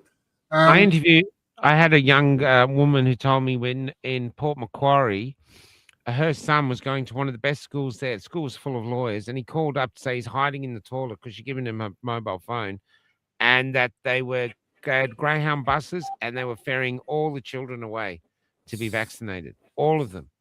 Just taking them away, mature age minors, they were going. So he was hiding in the toilet. Remember in Schindler's List when the Nazis came to round up the children and they hid in the toilet? You're sitting there going, my God. And she had to rush down and get him out. Yeah. And this young Xavier, he's only three in the entire school who didn't get jabbed. 3. Right. It's a special school for 11 to 12-year-olds. This is for high end. These were the cleverest kids. It's a specialized school for the high achievers, and he was the best of the best. And now here he is. Yeah, and they discarded him from the school because he wouldn't comply. So forget his intellectual prowess, forget all the promise he has, and he's clearly a clever kid. I mean, this kid's a goer. And they kick him out because he won't comply. Now, how are you going to build a society that's going to be take on the world if all you have is kids who are waiting to be told what to do because you only have the compliant going forward? You know? Yeah, no, we're in the process of being destroyed as a country, as a culture, as an economy. Yeah. That's why it's our duty to push back. And I mean, we've had some ideas already tonight, in some of those rants of how this is one of the testimonies, but this is actually this is Professor Dalgleish, who a lot of you know. In my view, it is that I started noticing that people who'd been stable with cancer, melanoma, for years started relapsing at the beginning of 22. And I asked for any reason why this might have occurred. And I noted they'd all been given boosters by their GPs, which if they'd asked me, I wouldn't have done that. And so you had to look around. What's the reason? Why would a booster allow a cancer to come back? Well, it turned out it's very simple, that boosters suppress the T-cell response. The first two will increase it a bit, but a booster suppresses it. And that's exactly what we found. But then a group from Madrid published a wonderful paper saying T-cell exhaustion after third COVID vaccine in cancer patients with an incredible data. It showed it very, very clearly. And so therefore, any cancer suppressed and controlled by the immune system, you suspect might pop up after the booster. Surgeons noted their colorectal patients were very difficult to treat. They were presenting late and they were presenting young. And they found that these patients had all had the booster too. And they called a red flag. And I called a red flag that just the suspicion that the vaccine might be involved in the cancer. Are there any studies that have linked the mRNA to cancer? Is there any sort of medical process that you can allude to that back that up? The strongest are the epidemiological studies. And the strongest was from Japan, a paper by Gibbo and his colleagues, which just had the raw data. And they noticed that the number of new cancer cases went up with each booster vaccine. Coincidence? Sorry. And at the I'll remove myself there. At the at Ron Johnson's hearing, he mentioned something that I've said to you, Michael, on the show, that, you know, because there's over 12 mechanisms. When Dr. Marcus came on, we said that as well. It's not like it was unexpected. You know, if you understood the technology and you understood something about immunology, the cardiovascular disease, the cancers, they don't come exactly as a surprise, you know. No. The biggest surprise is the people's reaction. There's a woman came up to me the other day with a partner. He's jabbed, she isn't, and he said, you know, I had to have it. And as the young fella Xavier says, so you didn't want it, you had to have it. But I said to him about, if you found out about the government, he said, oh, the government didn't know, they were as innocent as everyone else. I said, yeah, but what if you found out the evidence that they weren't? What if you found out the evidence that they did know and they didn't take it, which is looking like we found that evidence. They didn't take it and they forced it on you and you went into hospital sick. What would you do then? And he just looked at me. He just did a straight smile. I thought, you won't do anything, will you? You'll forgive them. And this is the trouble. If people were as angry as the one Rosemary Marshall just did, we'd be in a different world. There'd be outrage in the streets. There would have to be a royal commission because the people would demand it. But instead, everyone goes, oh, it's behind us. Oh, let's just move on. And I think a part of the reason they want to move on that no one ever talks about, because like we've been called Nazis and right-wingers, the reason they don't want to talk about it, and I know it's bad, is that most of you became Nazis. I'm sorry, but you did. You were pointing out Anne Frank before the government even said we're looking for her. She's over there. You just became fucking Nazis. Yeah. And you kicked loved ones out of your family because the government said, oh, yeah, my brother who I love, you want me to tell him not to come to Christmas? Yeah, okay, sure. You can't come to Christmas. You can't do this. Get out of job. I've worked here for 30 years, but you won't take the thing. I love you, man, but out of here. And I'm not talking to you again because the government said you're a bad person. You're a dirty Jew, and I'm a Nazi. Well, I'm not a Nazi. We call ourselves other names. But we call ourselves Safe and Effective, the Safe and Effective crew. Yeah, and that's why they don't want to talk about it. They did things that they took it for granted in their soul that they wouldn't. This is why I say the identity of Australia is gone. These people who thought, I am the grandson or the granddaughter of the Gallipoli veterans, and I've got a healthy dose of the Corellas, fuck you, Paul Hogan, Crocodile D. Larrikin in my soul. Well, you didn't. You didn't. You became terrified of death. You had no sense of this. You got crippled by the fear. Your value system went to things, and not all of you, but enough of you became Nazis that if they built those camps, which they did, if they started coming around picking up Paul and ferrying him off in an armored car, you would have just closed the blind and said to your wife, he should have just got the jab. Yeah. But look, I think they were hacked. A lot of them were hacked, you know, by military-grade psyops.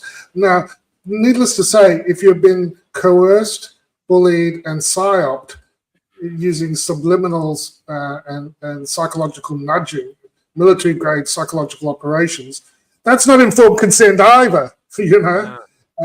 And now, this was an extraordinary exchange. Just to add to that, saying that, though, I don't think you're bad people. I think you just so coerced. The propaganda machine was so bad, and that you're actually victims.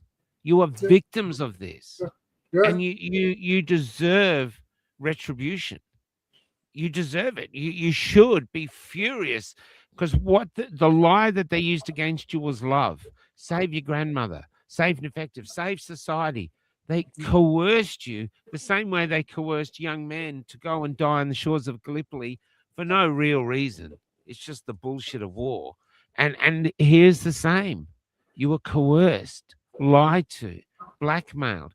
You are owed retribution. There's a better country going forward, but you can only reach it if you actually accept the fact that, yeah, I was. And then once you are, you might be like that guy, Rosemary Marshall, interviewed who's angry and wants revenge, and that's where we need to be.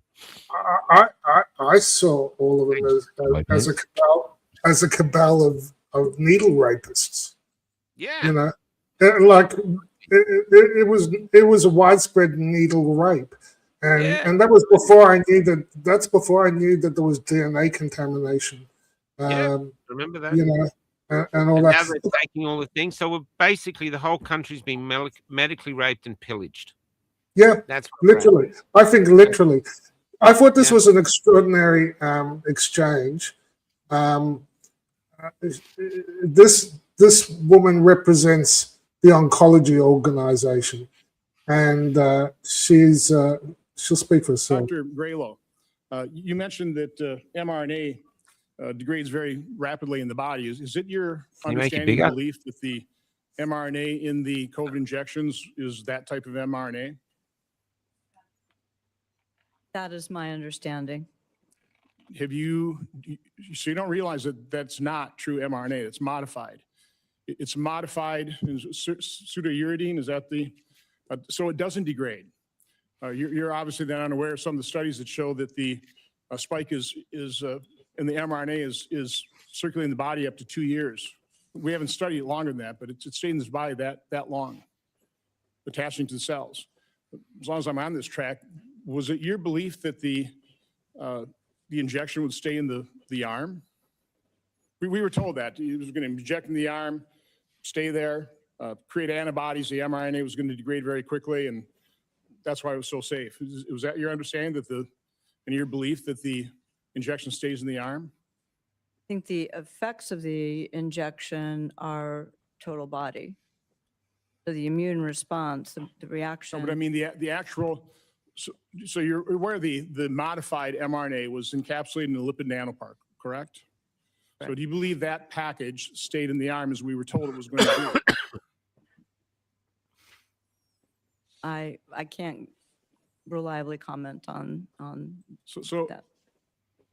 Yeah, that's called biodistribution studies. Brian Bridle showed that showed that it went everywhere. Remember the very first interview I did with you, Michael? I was talking about lipid nanoparticles and how it goes everywhere. That's it's 4.5 years ago. I know, man. You've been Chicken Little from the start. Even when we didn't know what a nanoparticle was, we're just looking at you going, "What the fuck?" Yeah, you were just making jokes about big balls, as I recall. This is Dalglish's testimony actually at the. Oh yeah. Who'd had other cancers, I noticed that they too had booster vaccines, and I list them in my report. They go from everything from the common cancers, from breast, prostate, etc., and all the way through to some really unexpected ones, including glioma, and more recently, hematological malignancies. Now, looking at the literature as to why this could be, and I'm involved in 2 big publications. One's been accepted prior to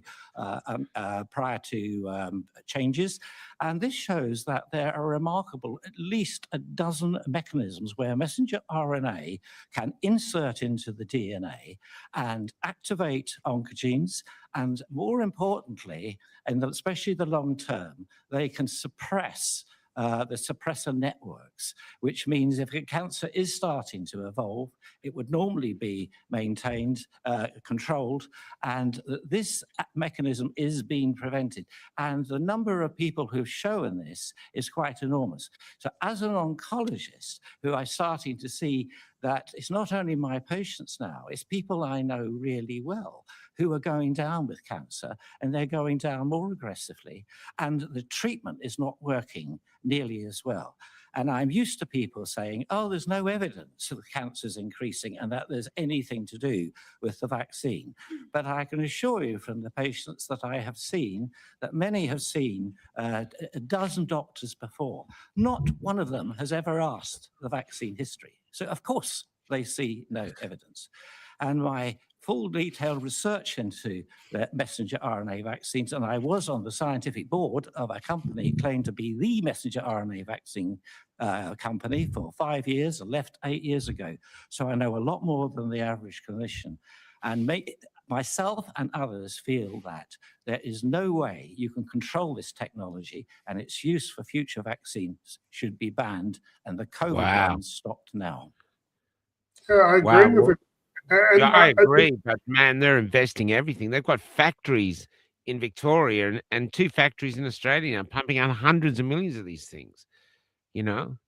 And it's a failed and dangerous technology. They can't make this technology safer. No. You know? But I've been saying the same thing over and over and over. This is Christine Cotton, who a French researcher, who, among other things, was making the point that the studies were on a different vaccine. You know, those studies that the medical mafia was based on a different product to the one they gave to billions of people.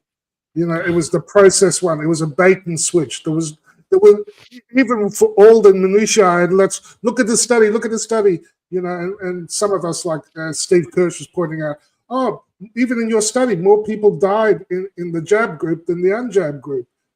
Maybe this, you know, the study that was used to approve it. But even all that, it's BS because it was a different product.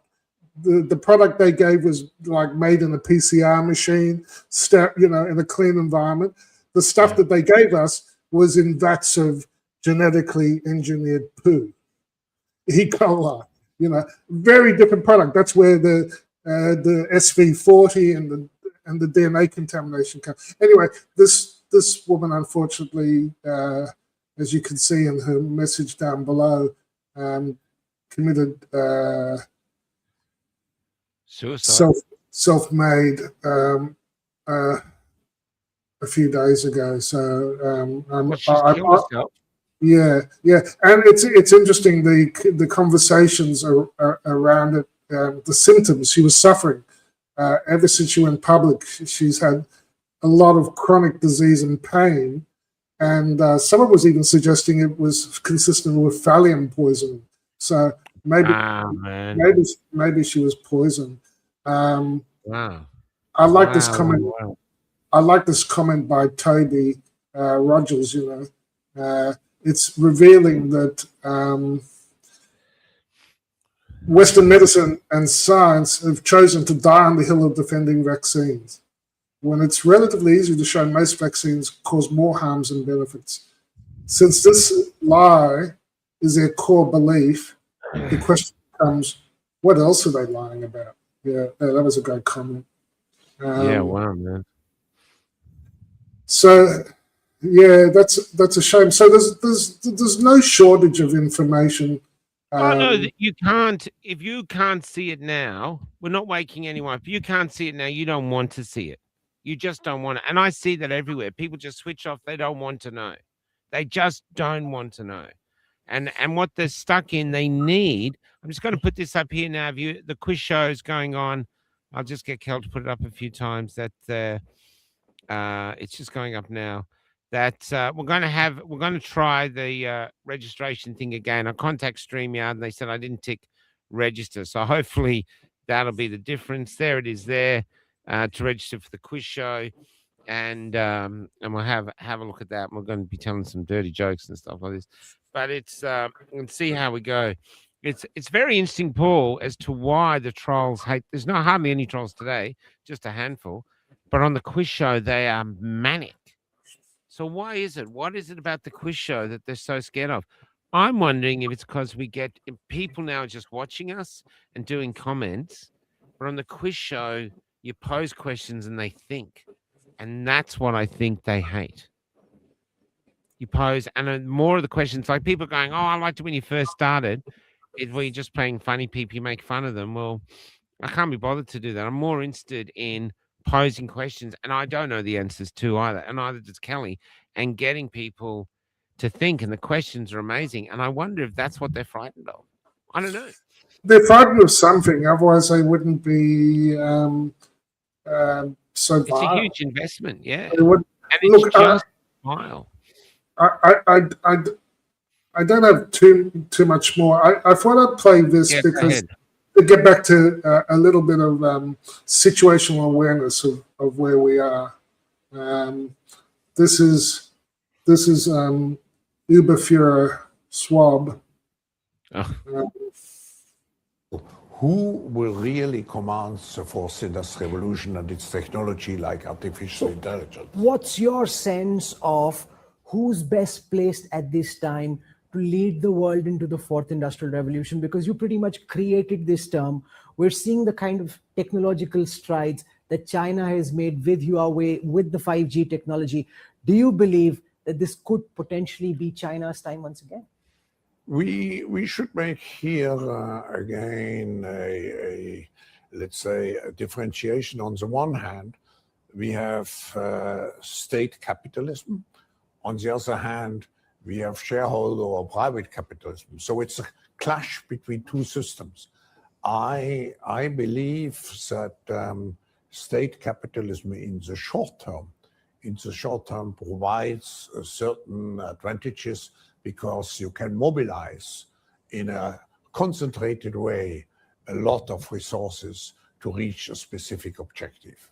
But I believe that the future is not state capitalism or shareholder capitalism. The future is what I call stakeholder capitalism, which is combined with the social responsibility.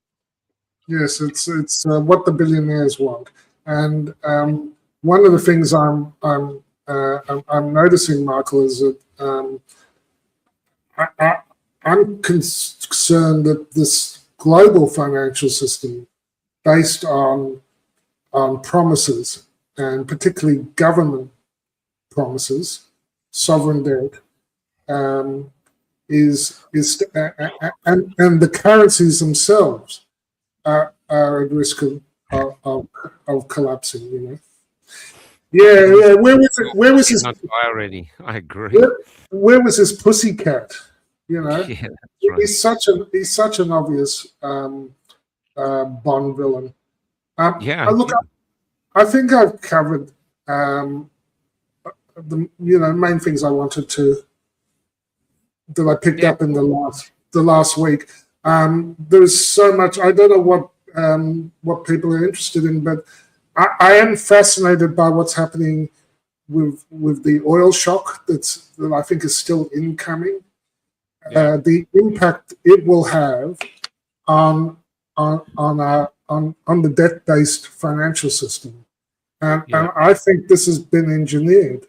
This is Klaus's Great Reset. You know, this is all linked in with how COVID was conducted, the vaccine passports, the digital ID, the surveillance and control state that he calls, stakeholder capitalism. It's the billionaires get to control the useless eaters, it's not. I don't think we're living in a time. It's not a drill anymore. I think it's live fire, and it's happening in real time. And I'll just reiterate what I've been saying for a few years now. My dentist used to say, old school dentist, just floss the teeth you want to keep. And I say, just keep in hard assets the assets that you don't want to lose, because you won't get any warning. It'll happen overnight, probably on a weekend, maybe on a Friday night, and the system will change. It will suddenly revalue. And you want to keep, if you have the opportunity, you have some savings or whatever, get it out of the system. It's probably the best protest. It's the one that will really annoy the shit out of Klaus and the billionaire class. If we pick up our balls and leave, and I think more and more, I think we we have to think about how we're not going to consent to what our governments and institutions are doing. And I think you're right. I think it's the kids. It's the Gen Zers who are being told that, you know, you have no future, or they see they have no future under the system, who are probably going to lead the revolution. And we'll be there behind them, supporting them, because we want a future for them that has hope. You know. Yeah, absolutely. And you can't do that in a system where you can't save. Yeah.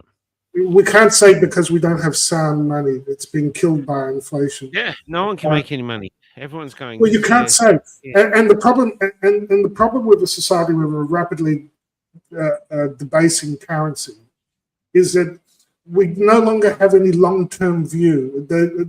They talk about time preference, short and long time preference. The West is losing out because we can't make long-term plans. Everything is short-term election cycles. Individuals they don't get any compensation in interest by depositing money in the system, in the banks. So banks we're not planting trees that our children can sit under. We don't have a long time preference. We're not planning for the future. Everything is short-term thinking. It would become a society where people feel like they have to go into the digital casino, you know, and they're addicted to it in some cases, like, you know, cocaine. And that's not the basis for a society that is going to. You have to be able to save. You have to be able to plan for the future. You have to have property rights, and remember, you will own nothing. You will own nothing. They're coming for all your property rights. So when I say get out of the system, it's not a drill. Listen, please. We're going to go out the quiz show tomorrow. I agree with you totally, Paul. There's we're going to go out. This is we're doing the webinar again tomorrow. I think last time we did the webinar, I forgot to click register an email. So some people gone. So if you want to participate in the quiz show coming up, basically it's the front line for Cafe Lockdown. They do troll attacks like crazy. We might be one person, might be a group, but they hate us having the quiz show, which is why we must do it. And so Cal and I are preparing it now. It's the only show we actually work on to get ready. And they come at us, and it'll be disgusting. They'll try to make you go, I can't take this. They want you to be defeated. They want you to not take their shit, not put up with their vileness, and just leave. So to me, is we got to stick it out and just do our show regardless. So we're going to try the webinar so we can get their emails. We've got their emails, we can ban them and stuff like this. They're also stealing other people's identities. I believe they're not only cloning people like they cloned you last week, Paul. I believe they're also using the profiles of maybe dead people. I mean, it's just insidious. And why? Why are we such a threat? Anyway, so I'm going to play first. I'm going to play the promo for tomorrow's show. And then we're going out with Henry's Empty Hand, which is the song I wrote for Henry. And we'll go from that. So, so come on and we'll have some fun tomorrow. We've got a big crowd watching tonight. So this is the opening for that. I'll play it here actually with Paul and I. I've always grabbed the wrong fucking. Sorry to swear. Sorry, Hoodie. Just for the record, I kneeled for Henry before the show. Yeah, cool. Cal and I have done it today, and people are now kneeling for Henry. It's horrendous what's happened to him. So let me just get it up. Where is it? Why isn't it coming up as usual? Got to make sure I get the right one. And this actually starts. I just grabbed this by mistake. I wanted to use. I thought it'd show how they say, we used to be racist. Well, one of our biggest shows that we had was Mind Your Language. And when I went to do to write a play for some Arabic refugees, this was their favorite show. This was during COVID. This was their favorite show. But we're not allowed to watch it because we're insulting them and it's racist against them. And yet they love it. So this is how we're being fucking up with us, you know. So anyway, so I went with this, but in this, the Sikh takes out one of these ceremonial knives. I just happened to get the show where this happened. This is extraordinary. It's extraordinary. It was just luck. So we're starting with this, and here you go. Let's watch. Next to Ali, your countryman. I cannot sit there. All right. Perhaps you'd like to sit next to Ali, your countryman. I cannot sit there. It's impossible. Why is it impossible? I'm sick. Oh, dear.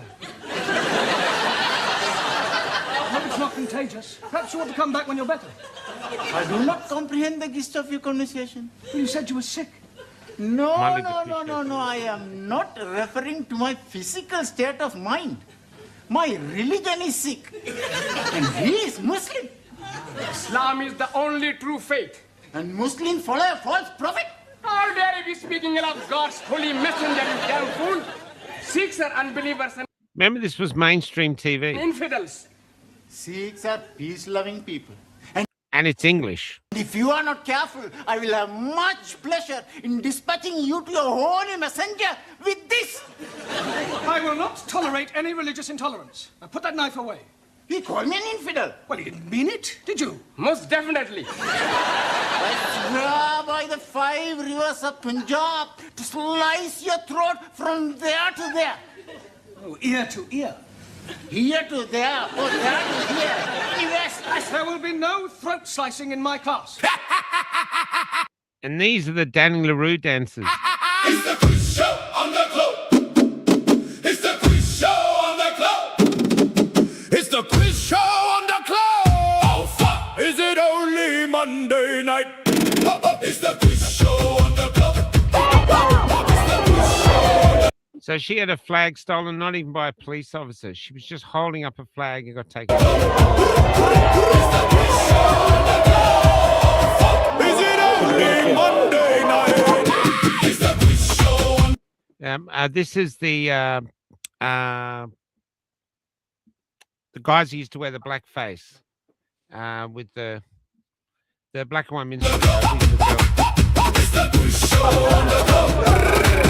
It's the quiz show on the globe. Is it only Monday night? It's the quiz show on the globe. It's the quiz show on the globe. It's the quiz show on the globe.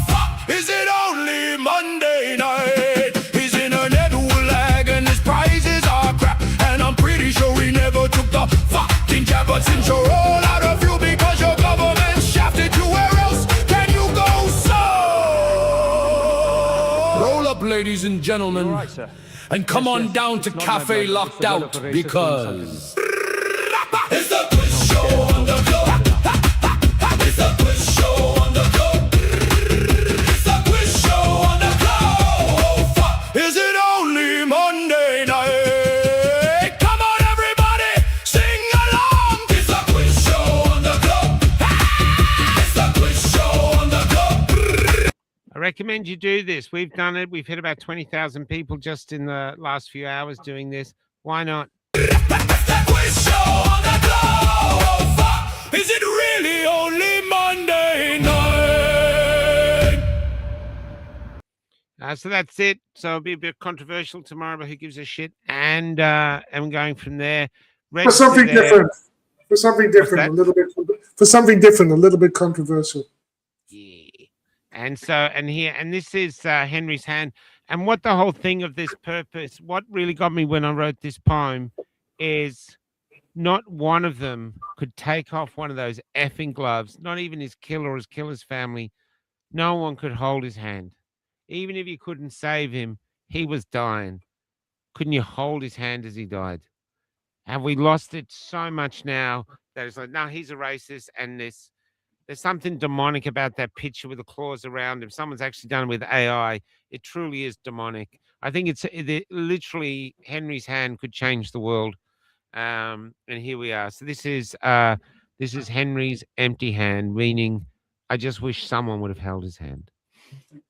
Good night, everybody. Right. He's just attacked it. Took his style. Sorry? Huh? Sorry, we just got attacked racially by some white person. Right, okay. Whereabouts are you? Just out in the street, are you? Sorry?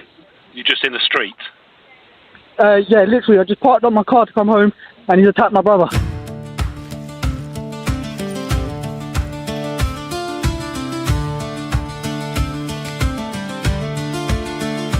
They've convinced you that I'm evil, another right-wing racist man.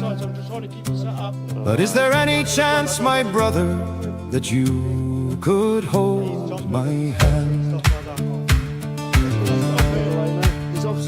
I can hear my mother weeping as the papers forget my name. I guess they couldn't find a way to have a dead white boy take the blame. I'm gonna miss dancing with my sister. I'm gonna miss trying to please my dad. And since I'm kind of all alone here, is there any chance, my brother, that you could hold my hand?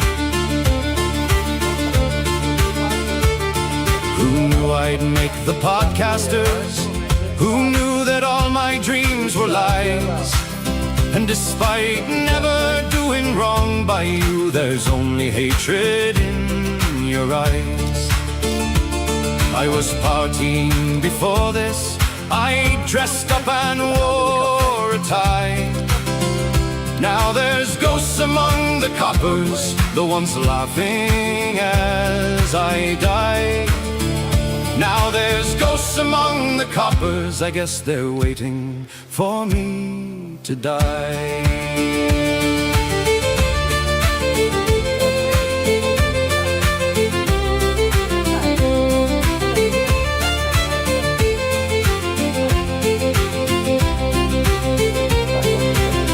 I'll miss dancing with my sister, I'll miss laughing with my dad. I'm kind of all alone here, so is there any chance, my brother, that you could hold my hand? I'm kind of all alone here, I feel as cold as this, my old and aching land. So is there any chance, my brother, that you could hold my hand? So is there any chance, my brother, that you could hold my hand?